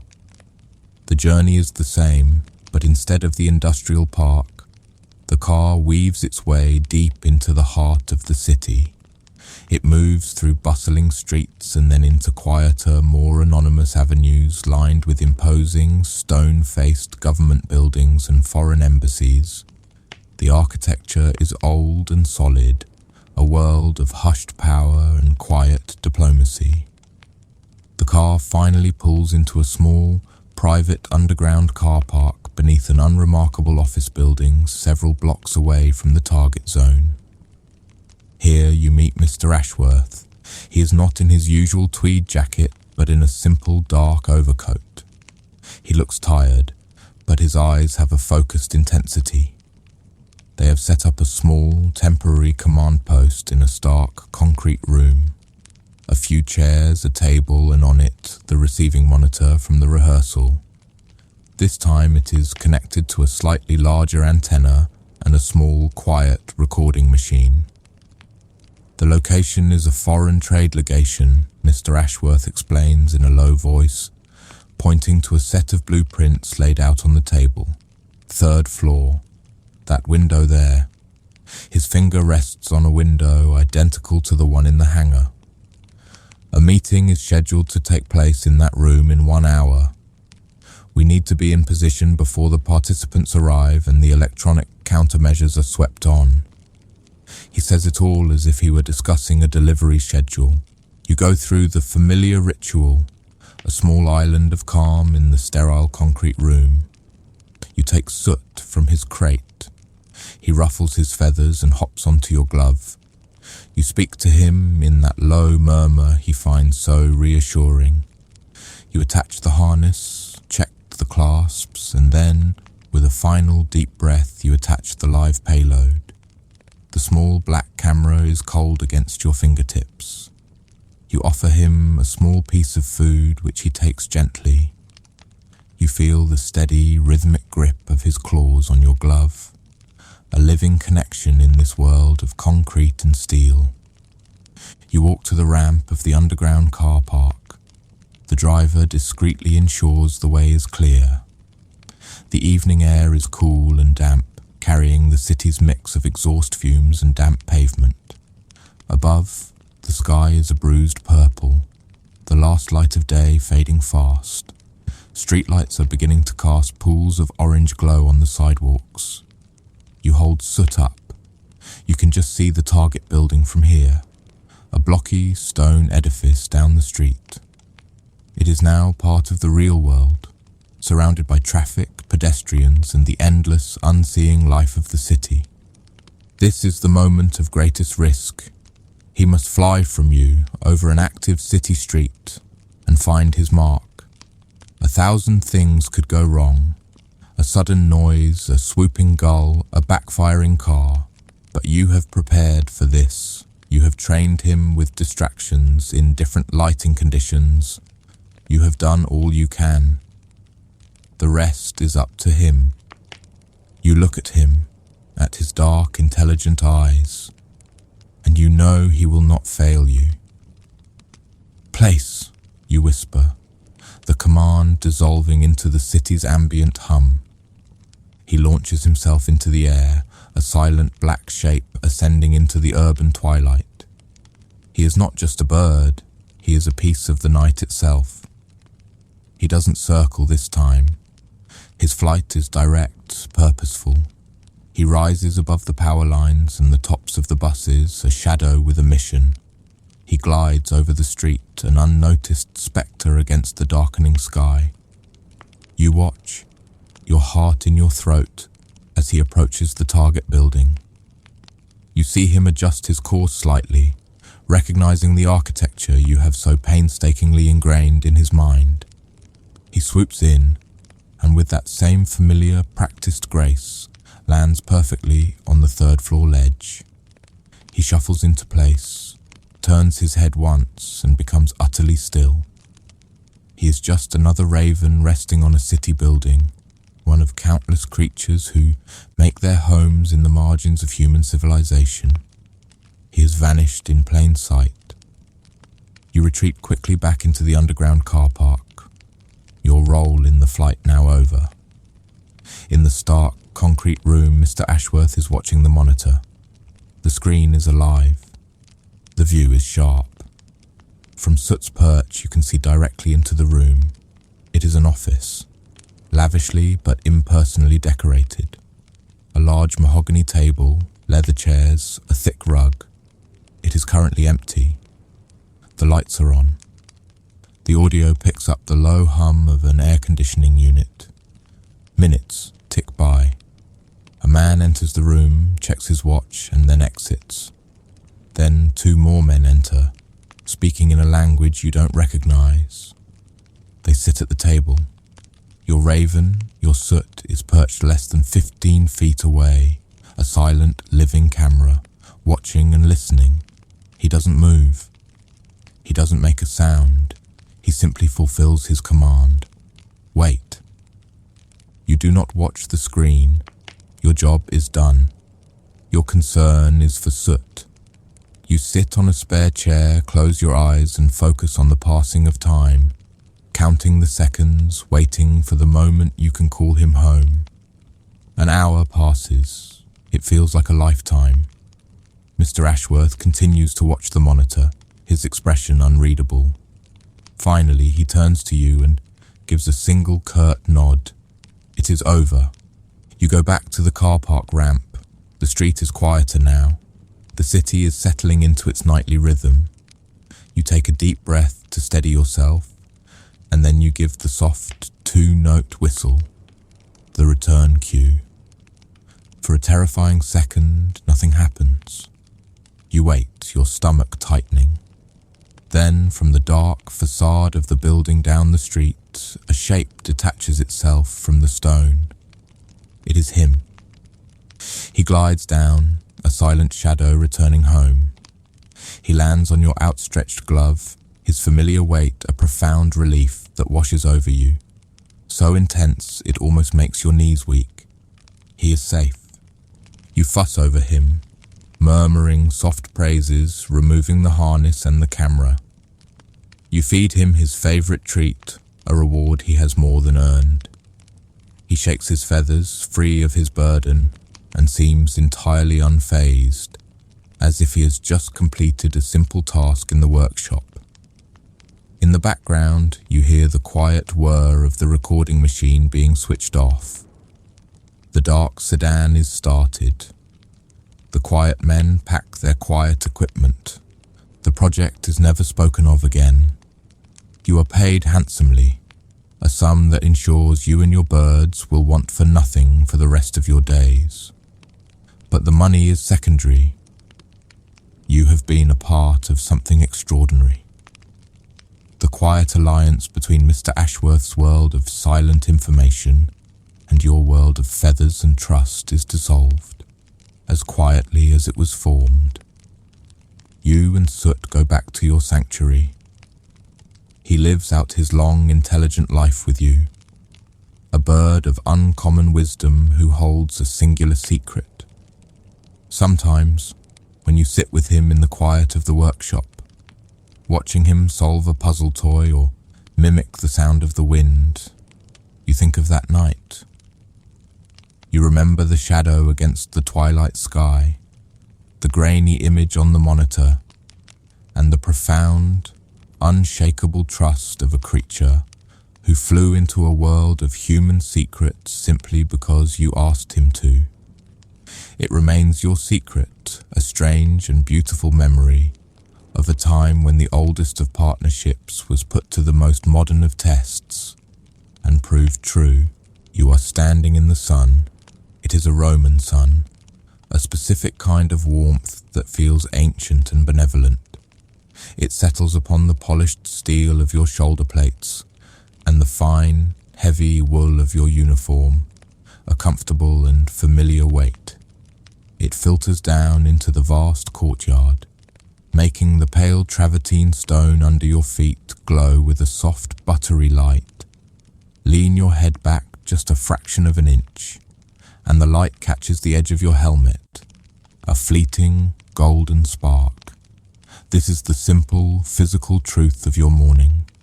You are here, and the sun is warm. Around you, the world is a symphony of gentle, ordinary sounds. Somewhere in the sprawling labyrinth of Vatican corridors behind you, a choir is practicing. Their voices are faint, muffled by an acre of stone and tapestry, but the high, clear notes of the motet drift out into the air like dandelion seeds. From the city beyond the walls, you can hear the distant rhythmic clatter of an iron-rimmed cartwheel on cobblestones, a sound as regular and soothing as a heartbeat. Sparrows, bold and unafraid, chase each other through the immaculate colonnades, their chirps sharp and cheerful. You feel a gentle breeze stir, carrying with it the scent of warm stone, a hint of blooming wisteria from a hidden garden, and the faintest, holiest trace of beeswax and incense. This is your world, a place of profound and deliberate peace. You are a soldier, but the duties here rarely feel like soldiering. You are a guardian, a living statue, a quiet, steadfast presence in a place dedicated to eternal things. You and your comrades, the 189 of you, were chosen for this. Chosen for your loyalty, for your strength, for your unshakable Catholic faith. You left the sharp peaks and green valleys of your Swiss home for this. this city of sun-bleached marble and whispering faith. Your hand, covered in a soft leather glove, rests on the pommel of your sword. You don't grip it. You simply let your fingers feel its familiar shape, the solid reality of it. You run a thumb over the cool metal. For years, your duties have been ceremonial, a stately dance of protection. Standing guard during papal audiences, your halberd held at a precise angle, escorting cardinals through corridors where the floors are polished to a mirror shine, reflecting frescoes painted by masters. Your brightly coloured uniform, that glorious, unforgettable uniform of blue and yellow and red, is not camouflage. It is a declaration, a statement of presence, of unwavering loyalty. Here in the heart of Christendom, you are a piece of its living architecture. Today feels no different from any other. The routine is etched into your bones. You know the exact moment the sun will clear the dome of the new basilica, the one they are still building, a magnificent, slow-growing mountain of a thing. You know the sounds of the scribes and priests beginning their day, the soft shuffle of their slippers on stone, the rustle of vellum. You know the particular way the light falls through the high windows of the Sistine Chapel when you are posted nearby, illuminating the dust motes in golden shafts. It is a life of rhythm, of certainty. But there are whispers. They are like the breeze that carries the scent of flowers, insubstantial, hard to catch, but definitely there. You have heard them for weeks, little currents of unease that flow through the city's marketplace and its taverns, eventually seeping even into these hallowed halls. At first, they were just political talk, as distant and incomprehensible as the maneuverings of kings and emperors often are. Mentions of a man named Charles, the Holy Roman Emperor, and his fury with the Pope. Words like league and alliance and betrayal. To you, a simple soldier from the mountains, it is the talk of giants. It does not concern your patch of sun-warmed stone. Then the whispers drew closer. They spoke of an army, a large one somewhere in the north of Italy, an army of Spanish regulars, grim and professional, and more troublingly of German Landsknechte, mercenaries, your professional rivals, and, most worrying of all, many of them followers of the reformer Martin Luther, who hold no love for this city or its pontiff. And the whispers said this army was unpaid and hungry. An unpaid, hungry army is not an army.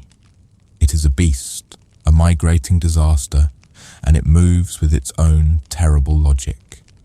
You shift your weight from one foot to the other, the movement slow and practiced. The leather of your boots makes a soft, creaking sound. Even here in the tranquil heart of the Vatican, you have noticed the small changes. The captain of the guard, Kaspar Royst, a man you respect, a veteran who has seen more battles than you have seen years, now carries a permanent tightness around his eyes. You see him in quiet, hurried conversation with cardinals, their faces pale and grave. Messengers come and go, their horses lathered, their expressions grim. Supplies are being tallied, lists are being made. Still you stand in the sun, and the city seems eternal. From your post you can see across the river to the sprawling heart of Rome. It looks peaceful, invincible, a city that has stood for 2,500 years. It has weathered barbarian hordes, plagues, and the decay of empires. How could it truly be in danger now? You look at the dome of the Pantheon, a perfect grey dish against the blue sky, solid and serene. You think of the endless silent company of marble gods and heroes in its niches. Rome endures. That is its nature. A young priest hurries by, his head down, clutching a stack of books to his chest. He does not return your customary nod. His focus is entirely inward, his face a mask of anxiety. This is new. Usually your presence is a comfort to them, a sign that all is well. But now it seems as though you are all looking at something else, something just over the horizon that only they can see clearly. The sun climbs higher in the sky. The shadows shorten, the heat becomes more pronounced, baking the dust in the courtyard. The distant city hums along, oblivious. Women are haggling at the markets. Artisans are hammering in their workshops. Children are playing in the narrow, shaded streets. From here, it all seems so safe, so completely, unalterably normal. The rumors feel like a bad dream you had last night, fading and nonsensical in the clear light of day.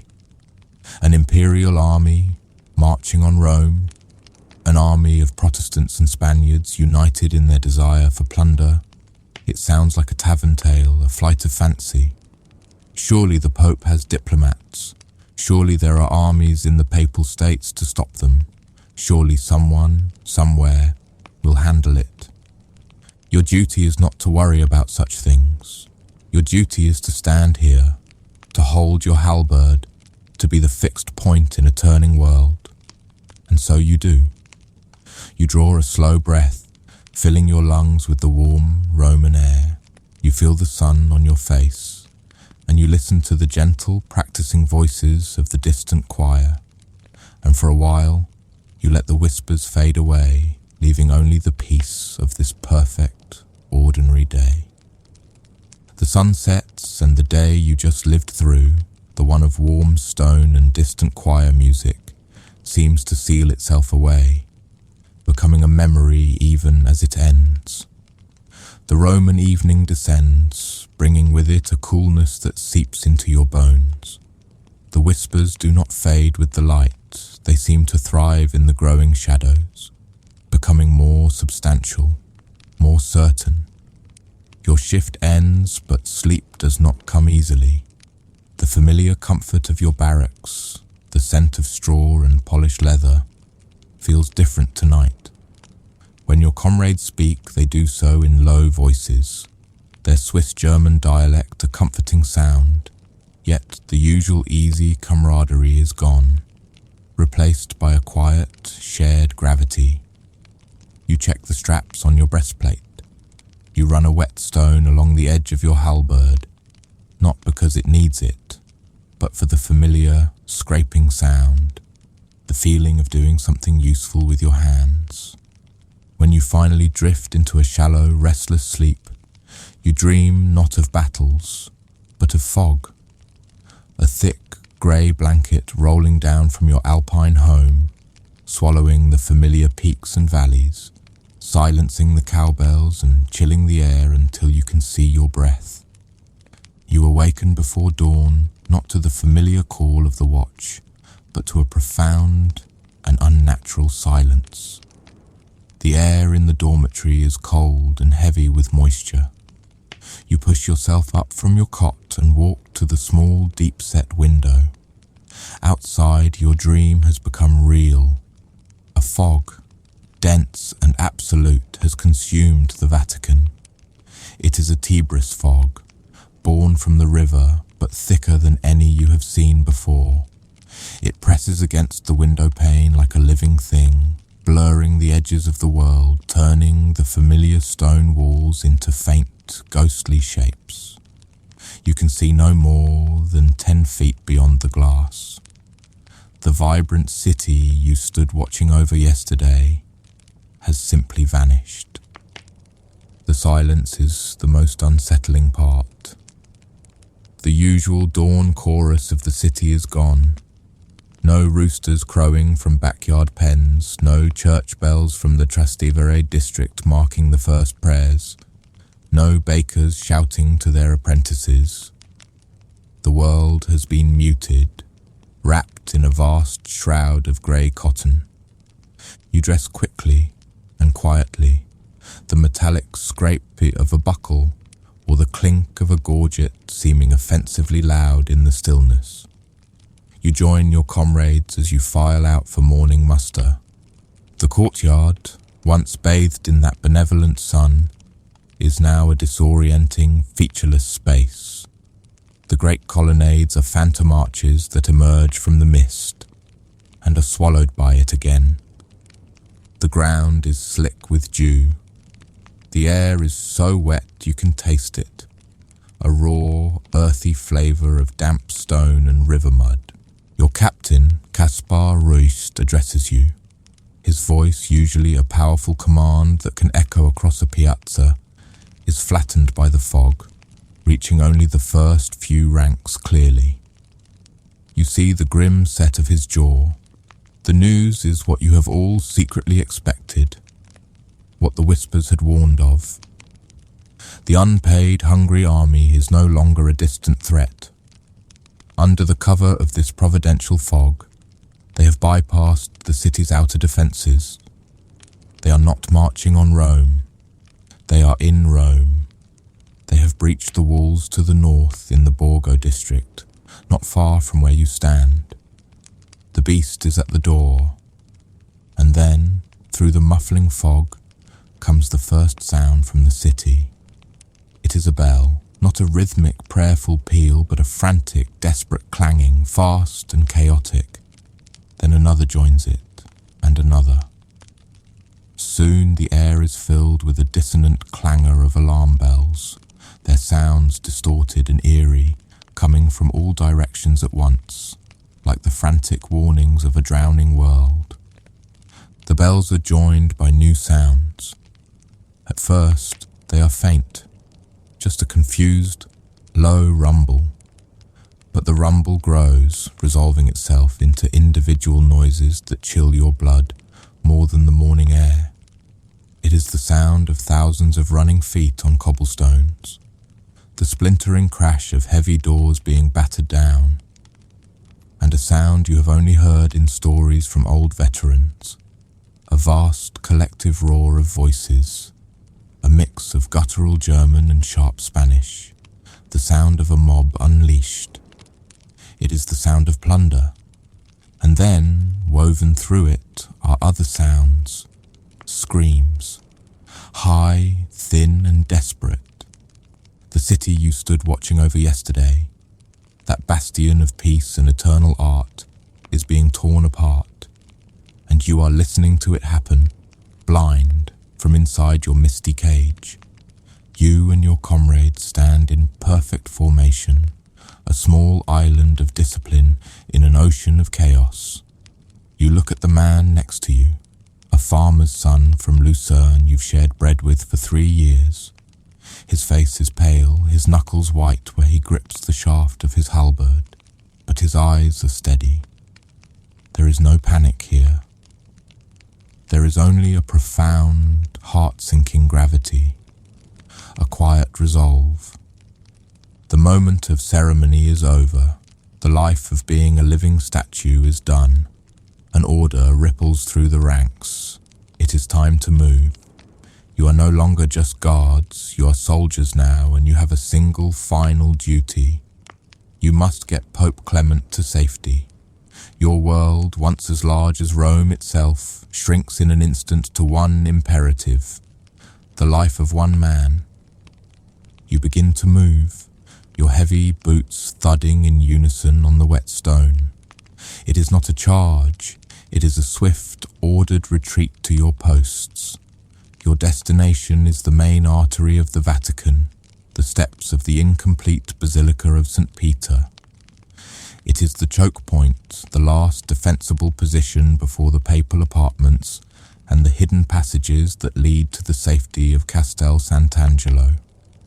As you march, a river of humanity flows past you in the opposite direction.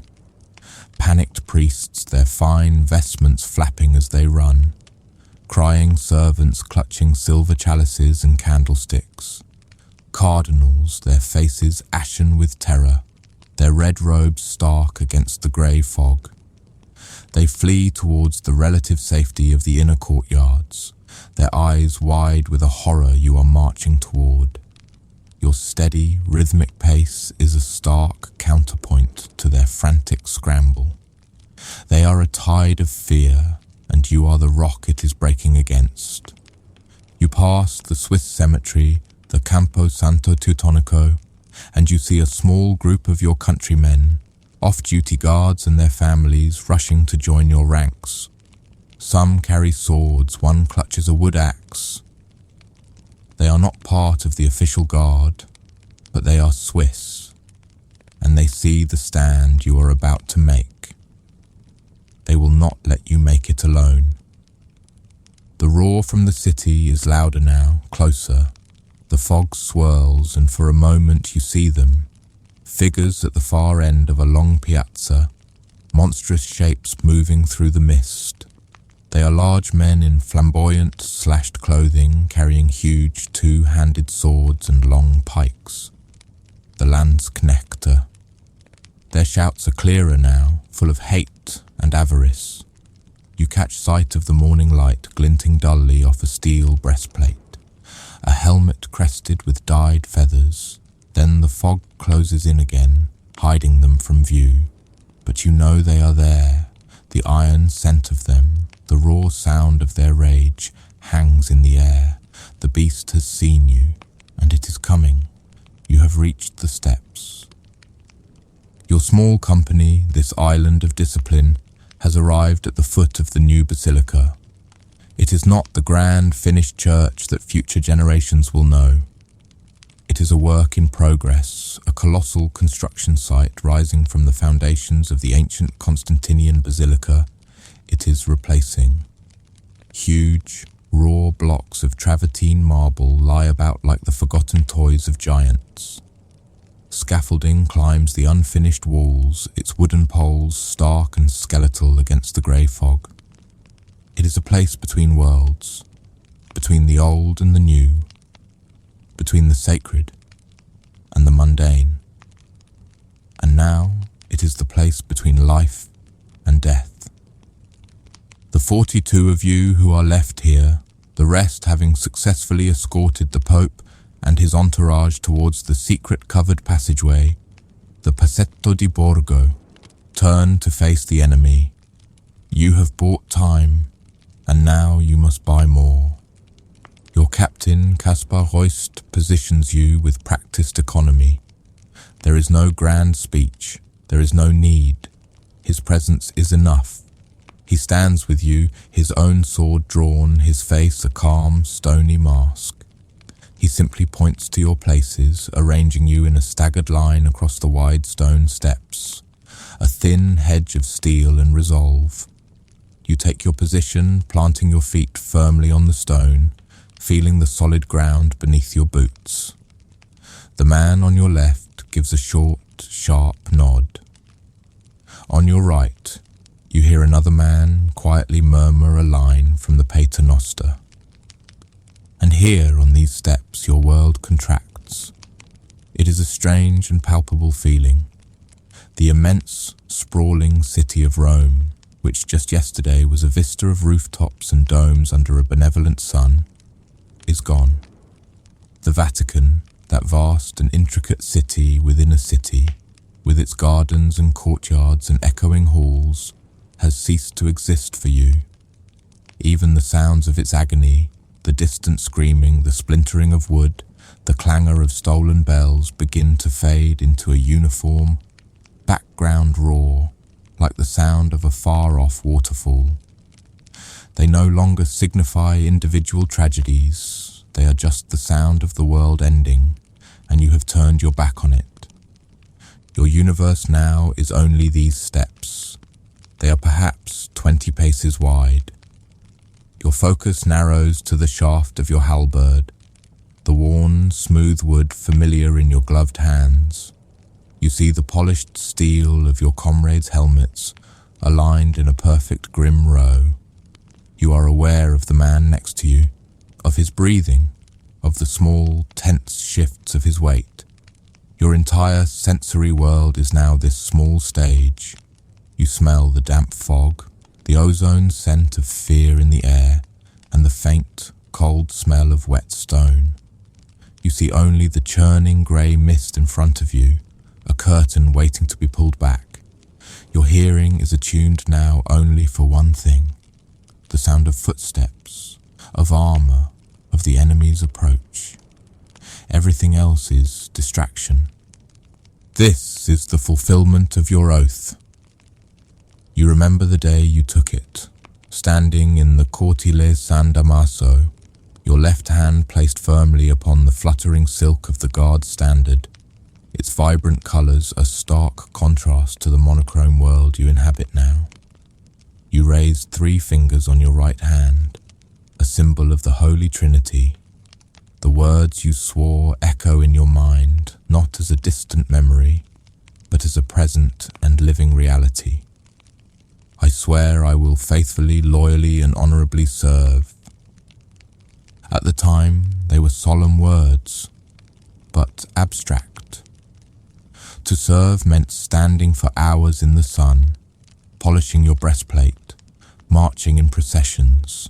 It meant pride, discipline, and devotion. It meant leaving your home to be part of something larger than yourself. The Supreme Pontiff and his legitimate successors. He was a remote figure then, the Pope, a man in white you glimpsed from a distance, the centre of the vast ceremonies you helped to stage. Now that abstraction is terrifyingly real. He is a man, Clement VII, fleeing for his life through a hidden passage, and his survival depends on the minutes you can purchase for him here, with your own life. And I will dedicate myself to them with all my strength, sacrificing, if necessary, even my life for them. If necessary.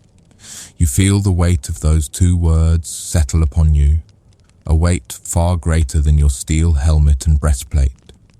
You did not think, on that sunny day you took the oath, that it would be necessary.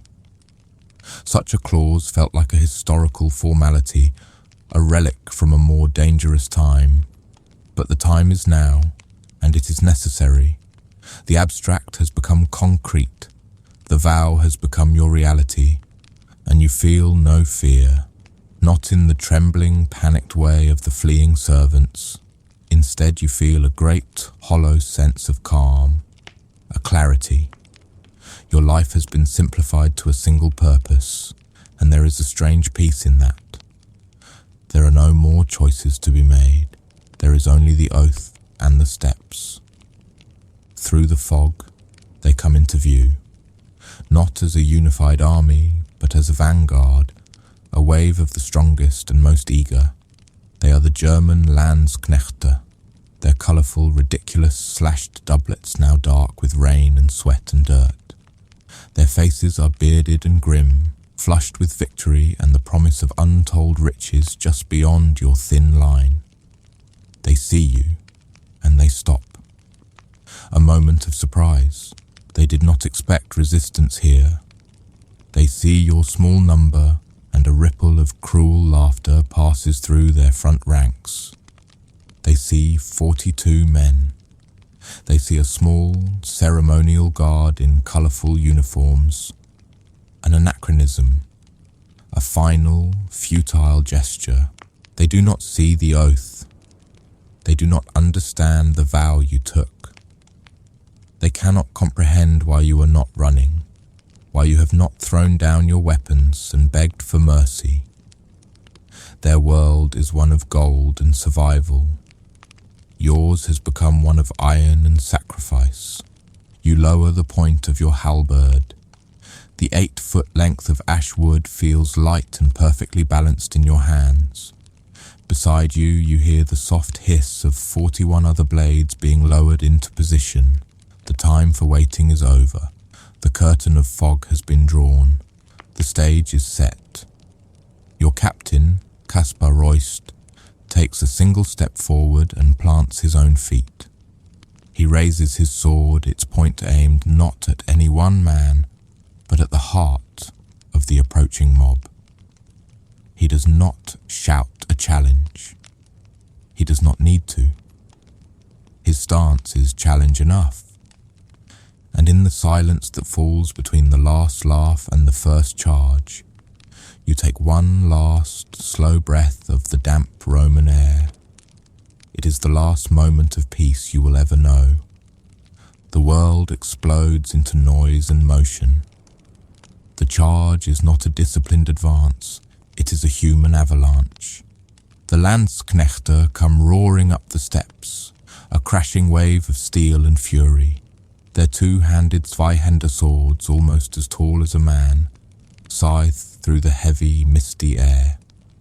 The long points of their pikes form a crude, bristling forest. The air fills with guttural German war cries, the thud of heavy boots on stone, and the terrifying animal sound of a mob that senses blood. For you there is no more thought. The careful, contemplative man who stood in the sun yesterday is gone. The anxious soldier who lay awake listening to rumors is gone. All that is left is the body, the training, the muscle, and the unwavering oath that animates them. Your world shrinks again, from the 20 paces of the steps to the 6 feet of your personal space. The halberd is no longer a ceremonial object. It is an extension of your will. The sharp, axe-like blade on one side, the beak of the hook on the other, the spear point at its tip, all become tools you use with an instinct born of endless drilling. A huge, bearded man is the first to reach you. His eyes are wide with battle lust, his mouth open in a soundless yell. He swings his massive sword in a wide arc aimed at your head. You don't meet the blow. Your captain's voice from years of training echoes in your mind. Never fight their strength. You use the length of your halberd, pivoting on your back foot as you bring the shaft around. You catch his blade not with your own, but with the wood, deflecting the force. And in the single fluid motion you lunge forward. The spear point of your weapon finds the gap between his breastplate and his throat. The impact jolts up your arms. There is no time to register it. He is falling, and another man is already taking his place.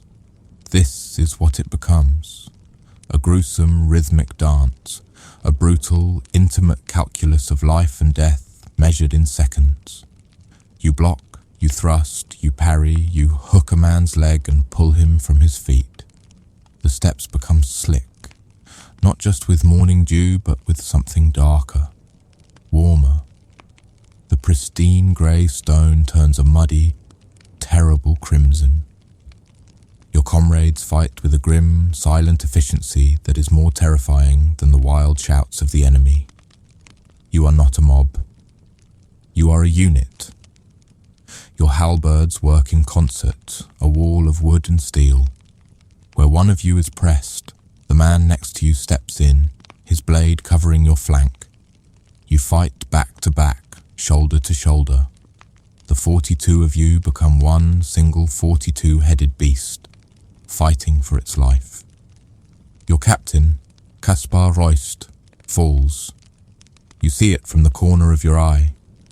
He is surrounded, fighting like a cornered lion, but there are too many. A pike takes him in the side, another in the leg. He goes down, still swinging his sword even as he falls to his knees. His last act is to defy them. His death is not a surrender. It is a final, wordless command to you. Hold the line. And you do. You step over the bodies of your friends and your enemies alike. You no longer see their faces. They are just shapes, threats to be neutralized. Your fine uniform, the one of blue and yellow and red, is spattered and torn. Its bright colors a mockery in this monochrome hell of mist and blood. Your breath comes in ragged, burning gasps. Your arms ache with a deep, searing fire, the muscles screaming from the strain of holding your ground against the tide. A sword slash opens your arm from elbow to wrist. The pain is a distant, white-hot signal, but you barely feel it. You simply switch your grip on the halberd. and crossbow bolt thuds into the chest of the man on your left. He makes a soft, surprised sound and slumps to the ground, his own halberd clattering on the steps. You do not have time to mourn him. You fill the gap. You keep fighting. The assault seems to go on for an eternity, but it can only have been minutes. Each second is stretched into a lifetime. Finally, the relentless pressure begins to lessen. The first wave of attackers has broken itself against you.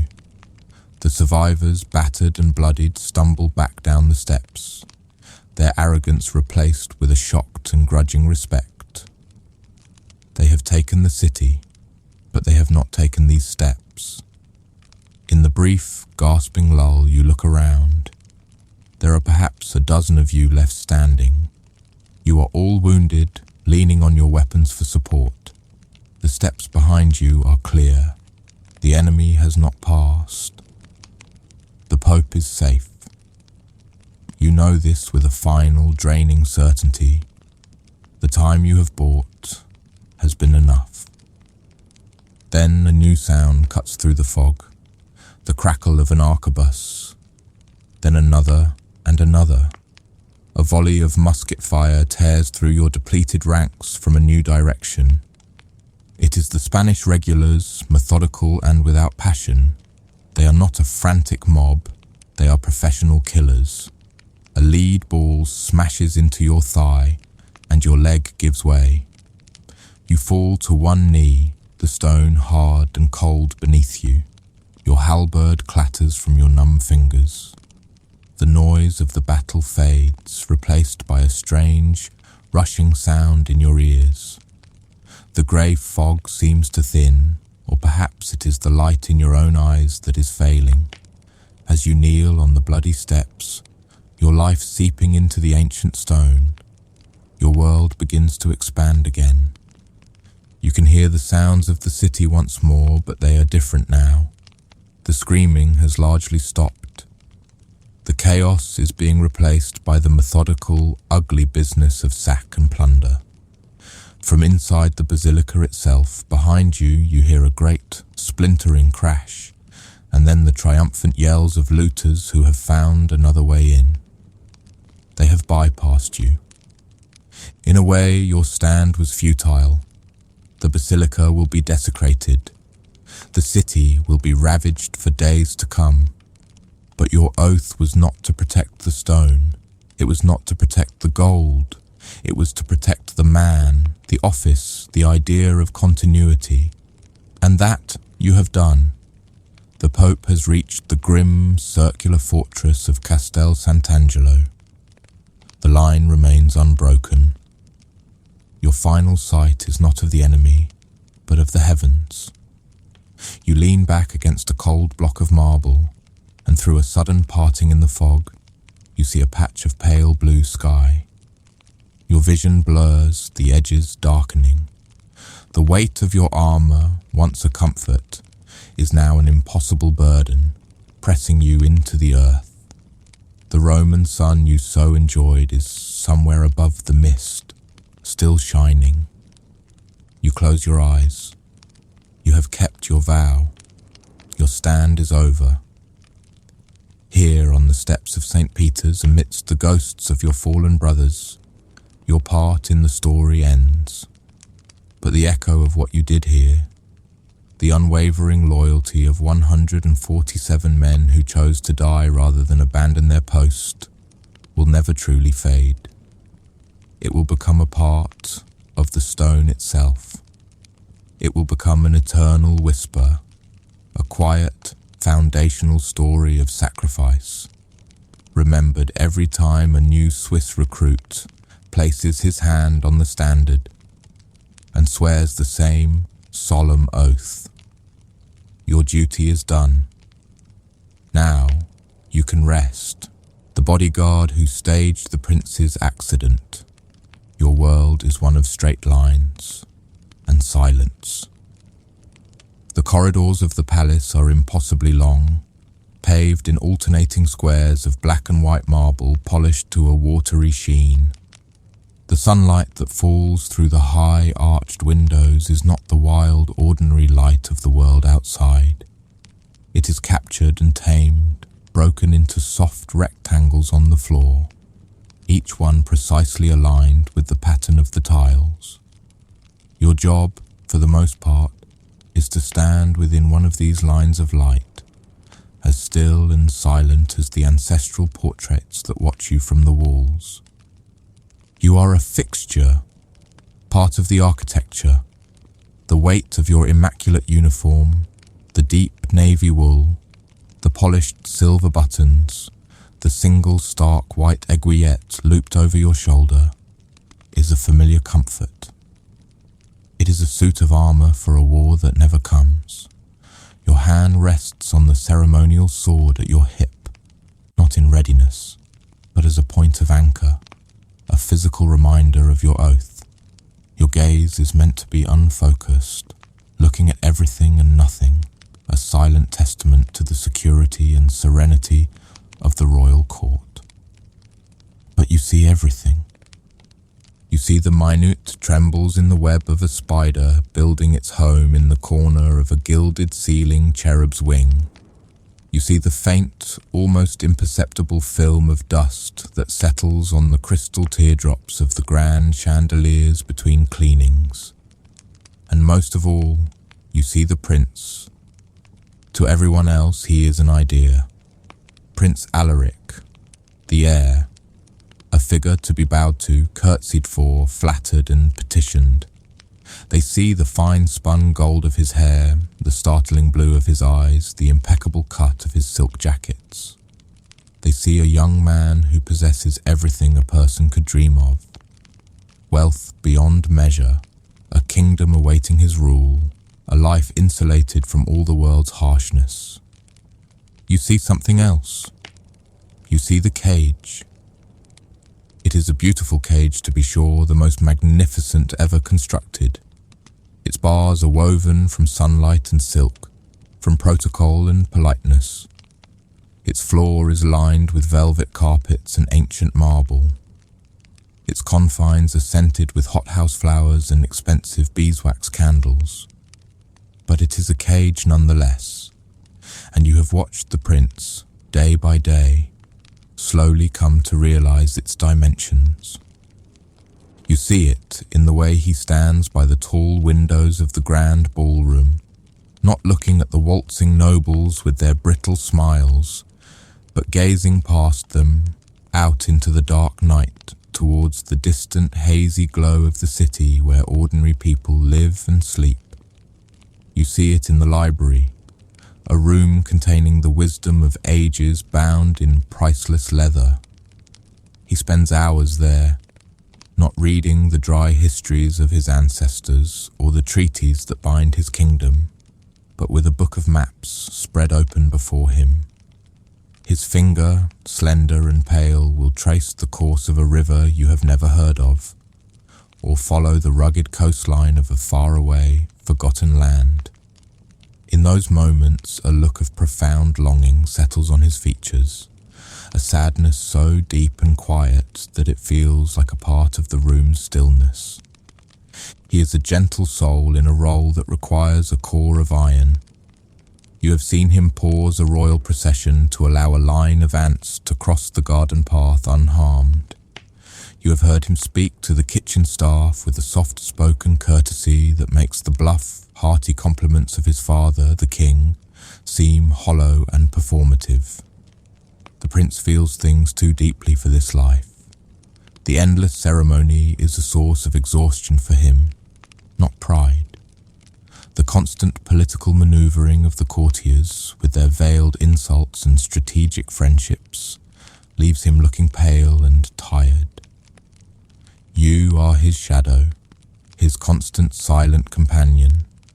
You stand guard outside his chambers late at night and hear the soft, hesitant notes of a lute, not playing the grand courtly anthems, but a simple folk melody, the kind a shepherd might play on a lonely hillside. You follow 5 paces behind him as he walks through the royal gardens, a masterpiece of controlled geometric nature. and you watch him ignore the prize-winning roses to crouch by a patch of humble wild violets that have dared to sprout in the shadow of a sculpted hedge. He doesn't touch them, he just looks at them, as if they are a message from another world. His sadness is a quiet thing, easily missed by those who are not paid to look closely. It is in the slight hesitation before he answers a question, as if he needs to remember which words are expected of him. It is in the way he picks at the lavish food on his plate during state banquets, his eyes distant. It is a palpable aura of displacement, the feeling of a man wearing a costume that has slowly, over the course of his entire life, fused with his skin. And because you are always there, you begin to see the small rebellions, the way he sometimes slips away from his tutors and hides in the sprawling, disused attics of the palace, among forgotten furniture draped in white cloths, where the only sound is the cooing of pigeons on the roof.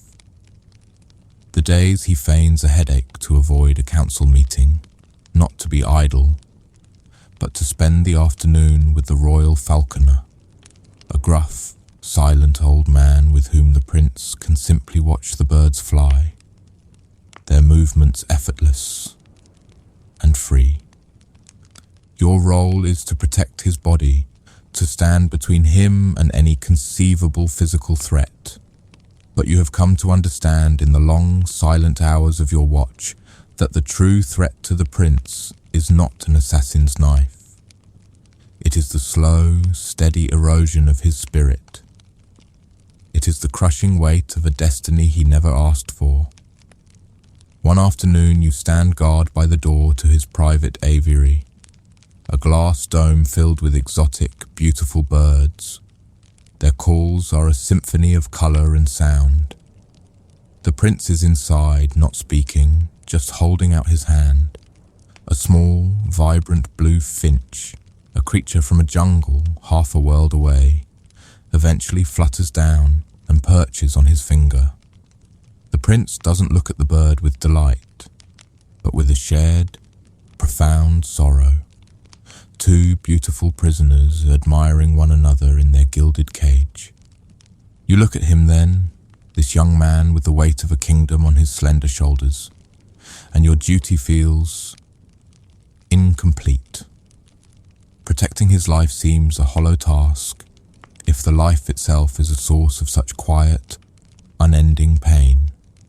Standing in your straight line of sunlight, you feel the first, faint stirring of a different kind of loyalty. Not to the crown or to the kingdom, but to the gentle man who dreams of maps and listens to the songs of forgotten shepherds.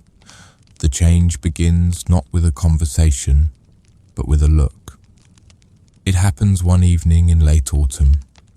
The air has turned crisp, and the setting sun bleeds in pale shades of orange and violet through the tall palace windows. The prince is in his study, supposedly reviewing trade documents with a minister whose droning voice is as dry as the parchment he holds. You are at your post just outside the heavy oak door, a motionless silhouette against the corridor's dimming light.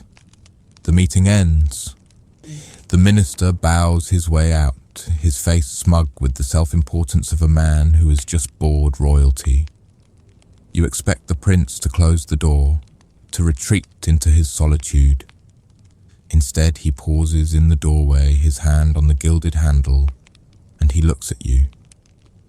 It is not the way he usually looks at you, which is a sort of polite peripheral acknowledgement, as if you are a familiar and reassuring piece of furniture. This time his gaze is direct, searching. He looks past the rigid formality of your uniform, past the practiced impassivity of your expression. He looks at you for a long, silent moment, and in his eyes you see not the despair you have become so accustomed to, but a new and terrifying glimmer of hope. It is the look of a man who has just formed an idea, a wild and desperate one, and and is wondering if he has found the one person in the world who might understand it. Then he gives you the faintest of nods, a gesture so small it is almost imperceptible, and closes the door. You stand motionless in the hallway for a long time after, the look lingering in the air like an unspoken question. In that one moment, your relationship has subtly shifted.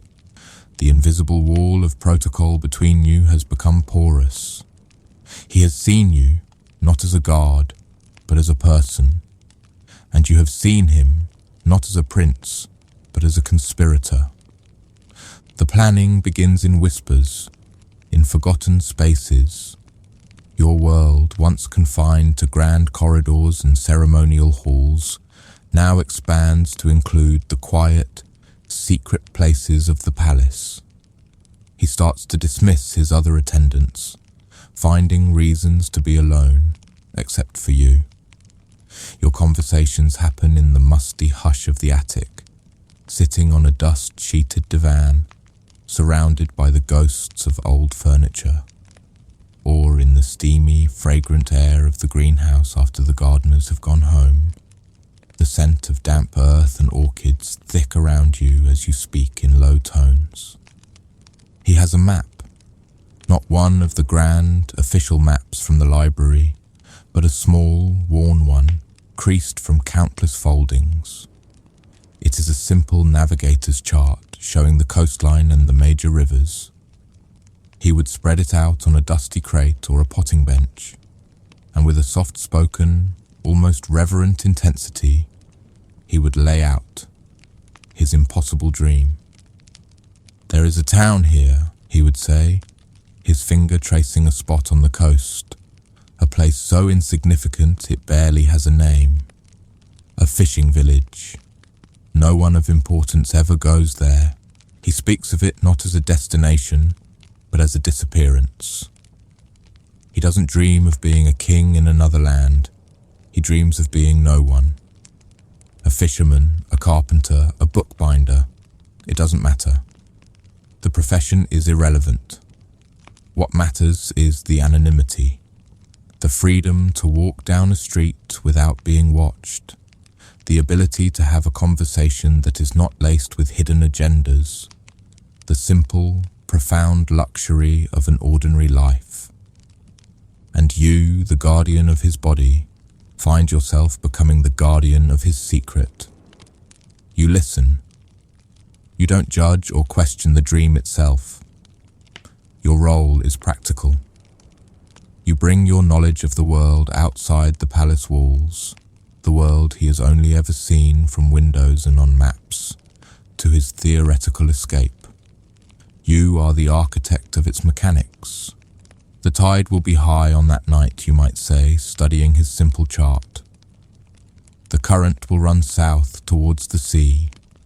Anything that falls into the river here, you tap a spot just below a familiar stone bridge on the royal estate, would be carried away quickly. You speak of logistics, of the routines of the other guards, of the king's hunting schedule, of the times when security is naturally at its lightest. You draw your own maps in the dirt of the greenhouse floor with a stick, maps of patrol routes, of blind spots in the castle's watchtowers. He provides the why, the desperate burning heart of the plan. You provide the how, the cool, dispassionate framework that might, just might, make it possible. Your conversations are a strange and gentle ballet. He, who has been surrounded by tutors his whole life, is now the student, listening intently as you describe the practicalities of a world he doesn't know. He learns about things like changing weather patterns, the price of bread in a village market, the way a person's posture and clothing can make them blend in or stand out. You, in turn, find yourself speaking more in these hushed conversations than you have in years of stoic duty. You realize the depth of his preparations. He has been siphoning away small amounts of personal money for years, converting it into common currency through a trusted page who believes it is for charitable donations. He has been reading not just maps but manuals on sailing and carpentry. He has assembled a small, plain set of traveller's clothes, hidden in a false-bottomed chest in his room. This is not a fleeting whim. This is the central defining project of his life. In these quiet moments, your loyalty solidifies. It is no longer a vague feeling, but a firm and conscious choice. You are betraying your oath to the crown, to the king, to the institution you have served your entire adult life. But you are upholding a deeper, more personal oath, an unspoken vow you made to yourself that evening he looked at you in the doorway. You will not stand by and watch this gentle man's spirit be extinguished. You will help him escape the beautiful sunlit cage. The plan takes shape, no longer a desperate dream, but a sequence of carefully considered steps. A quiet accident that will give the prince the death he needs, so that the man he wants to be can finally live. The day of the accident arrives not with a storm, but with a serene and deceptive calm. The sky is a soft, cloudless blue, the air warm for the season. It is the kind of perfect afternoon that feels preserved under glass, a day where nothing could possibly go wrong. This placid beauty is the perfect camouflage for your purpose. The plan hinges on a routine, one of the few that brings the prince a sliver of genuine pleasure. His weekly ride to the southern edge of the royal estate. It is a journey he always makes, and because it is so familiar, the security protocols around it have become relaxed, habitual, and predictable. Exactly as you knew they would be. You stand by the stables as the horses are prepared. The air is warm and smells of hay, leather, and the earthy scent of the animals. You are not in your formal navy uniform today, but in the more practical riding leathers of the royal escort. The familiar weight of the ceremonial sword is gone, replaced by the solid, reassuring presence of a service pistol at your hip, a weapon you have no intention of using. You run a hand over your horse's neck, the animal's skin warm and smooth. Your every movement is slow, deliberate, a study in practiced calm. Inside, your heart beats a slow, heavy rhythm, a drumbeat counting down the final minutes. The prince arrives. He is dressed in his own riding clothes, but underneath, you know he wears the simple, homespun garments of a common traveller. He greets the stable hands with his usual gentle courtesy. To any observer, he is simply a young man looking forward to an afternoon ride. But as he passes you, his eyes meet yours for a fraction of a second. There is no fear in them, only a quiet, resolute farewell. It is the last time you will ever see him as Prince Alaric. The two of you ride out alone, as you have done a dozen times before. This too is part of the established routine. He values the solitude, and the king has long indulged this small eccentricity. Two other guards were meant to follow at a distance, but you, in your capacity as head of his personal detail, sent them on a false errand to check a report of a fallen tree on a different path. You have created a small, perfect window of isolation. You ride through the manicured parkland of the palace grounds, past the sculpted hedges and serene ornamental lakes. The sound of your horse's hooves is a steady, rhythmic clip-clop on the manicured gravel paths. Then you pass through the southern gate and into the wilder lands of the royal forests. Here the trees are old and knotted, the sunlight filtering through the dense canopy in shifting, dappled patterns. The air grows cooler, smelling of damp earth and decaying leaves. You do not speak. There is nothing left to say. Every word that needed to be spoken was whispered long ago in the attic and the greenhouse. This part is about silence and motion. You approach the old stone bridge that crosses the river. This is the place. You know this bridge intimately. You know the way the current, quickened by recent rains, curls around the thick stone pylons. You know the depth of the water below, and how the river widens and rushes south towards the sea. You rein in your horse just before the bridge. The prince does the same. He turns to you, and on his face is a look of profound, heartbreaking gratitude. He does not say, "Thank you." The words would be too small for the moment. Instead, he simply nods. A final acknowledgement of the bond you share, the silent conspiracy that has brought you to this point. Then you begin the performance. It must look real. It must be an event of chaos and panic. You draw your pistol. The sound of the first shot is shockingly loud in the forest quiet. A violent metallic crack that sends a flock of crows bursting from the treetops. You fire into the air, away from the prince, away from anything. It is pure noise. The prince's horse, a well-trained but spirited stallion, rears in panic just as you knew it would. This is the linchpin of the accident. The prince, who is a fine horseman, deliberately unbalances himself. He makes it look like a desperate struggle to stay in the saddle, but it is a controlled fall. He slips from the horse's back and tumbles not onto the hard ground, but over the low stone parapet of the bridge. The splash as he hits the water is surprisingly small. For a single, terrifying moment, you see his head break the surface. He looks back towards the bridge, a pale face in the dark, churning water. Then the current catches him, and he is swept away, carried downstream around a bend in the river, and gone. It is over in less than 10 seconds. The prince's horse, wild-eyed and terrified, bolts back down the path towards the palace. This is also part of the plan. A riderless, panicked horse is an unambiguous signal of disaster. You are alone on the bridge. The forest is silent again, except for the rushing of the river and the ringing in your own ears. You look down at the dark water that has swallowed a prince, and you hope, given birth to a free man. You feel a strange sense of hollowness, a vast and quiet emptiness. It is not grief.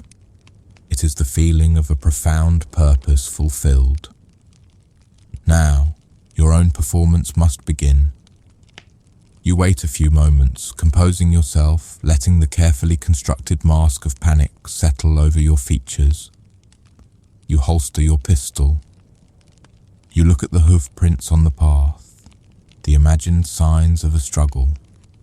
You take a deep breath and turn your own horse, spurring it into a frantic gallop back towards the palace. You must be the one to raise the alarm. You must be the one whose face is a portrait of shock and failure. Your betrayal of the crown must be perfectly hidden by the performance of your ultimate loyalty. As you ride, you begin to shout, your voice raw with feigned horror, calling out the prince's name into the quiet, indifferent forest. A name that you hope has already been shed like an old skin. Now just a memory being carried away on the surface of the quiet river. The days that follow are a slow, unfolding pageant of sorrow. The palace, once a place of quiet, orderly routine, becomes a stage for performative grief. The news you deliver, gasping and feigning exhaustion upon your return, spreads through the court like a ripple in a dark pool. First, there is the disbelief, then the frantic, disorganized search. You lead the search parties yourself, of course. It is your duty. You return to the stone bridge with grim-faced captains and pale, weeping courtiers. You point to the scuffed earth, the marks of the struggle you invented. Your voice is steady and low as you recount the fabricated story. The sudden ambush from the woods, the masked figures, the brief, desperate fight, the prince falling into the raging river. You lie with a quiet, devastating precision. Every detail is perfect. Every hesitation seems authentic. Your performance of a loyal bodyguard shattered by his failure is flawless. They comb the riverbanks for days. The search becomes a spectacle. The king, his face a mask of aging granite, stands on the river's edge and stares into the dark water, as if his will alone could make it surrender his son.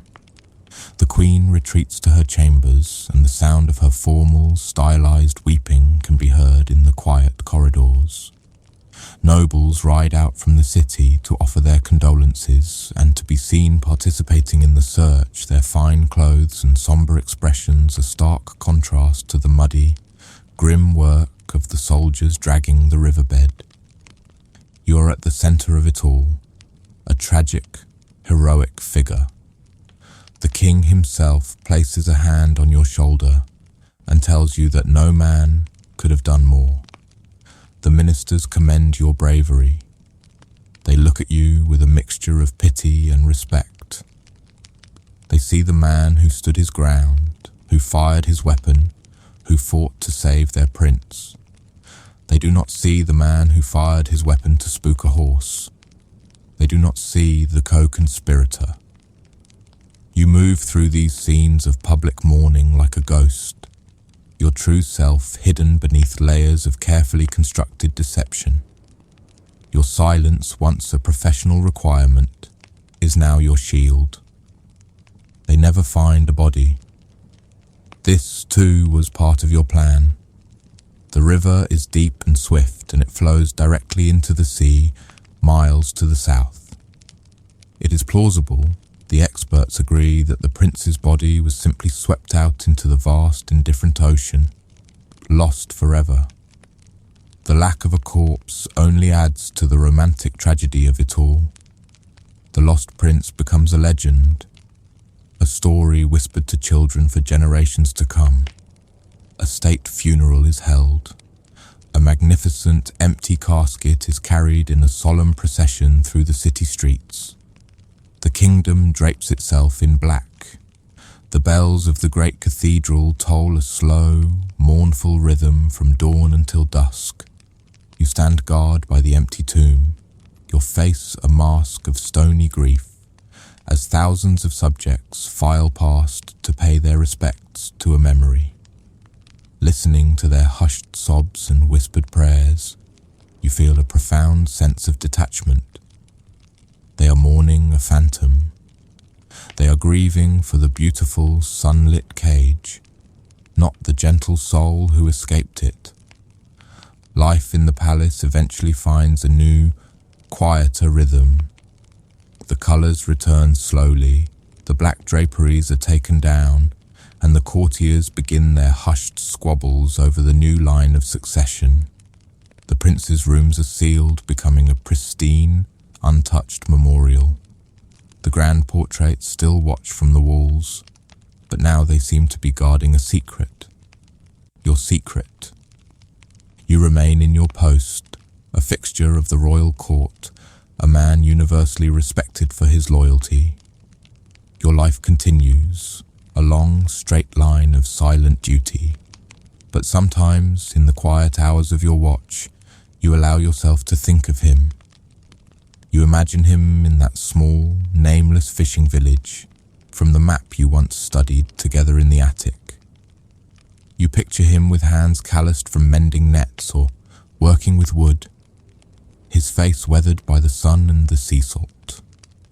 You imagine him walking down a crowded street, just another face in the crowd, utterly anonymous, utterly free. You picture him listening to a real shepherd playing a lute on a hillside, not as a prince observing a quaint custom, but as a man enjoying a simple tune. Years pass, the old king dies, and a distant cousin takes the throne. The world moves on. Your hair is flecked with grey now, and the young guards look at you with awe, as if you are a living piece of history. You are the man who was there the day the prince was lost. A legend in your own right. One day a travelling merchant brings a new map to the palace library, a modern, more detailed chart of the kingdom's coastline. Out of a habit you've held for decades, you go to look at it. You let your eyes wander down the coast, past the major ports and fortified cities until you find it. A tiny spot, now labelled with a name you don't recognise. The fishing village. According to the chart, it has grown slightly. It has a new pier, a small shipyard. It is a place of modest, ordinary life, a place where a man can disappear and be reborn.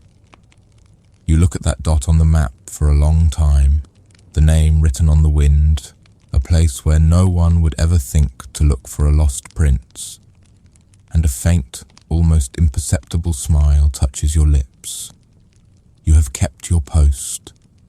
You have upheld your oath, the real one, the one whispered in secret, the one that mattered. You guarded his life by helping him give it away. And in the silent, echoing halls of the palace, you feel a profound and final sense of peace. Your watch is over.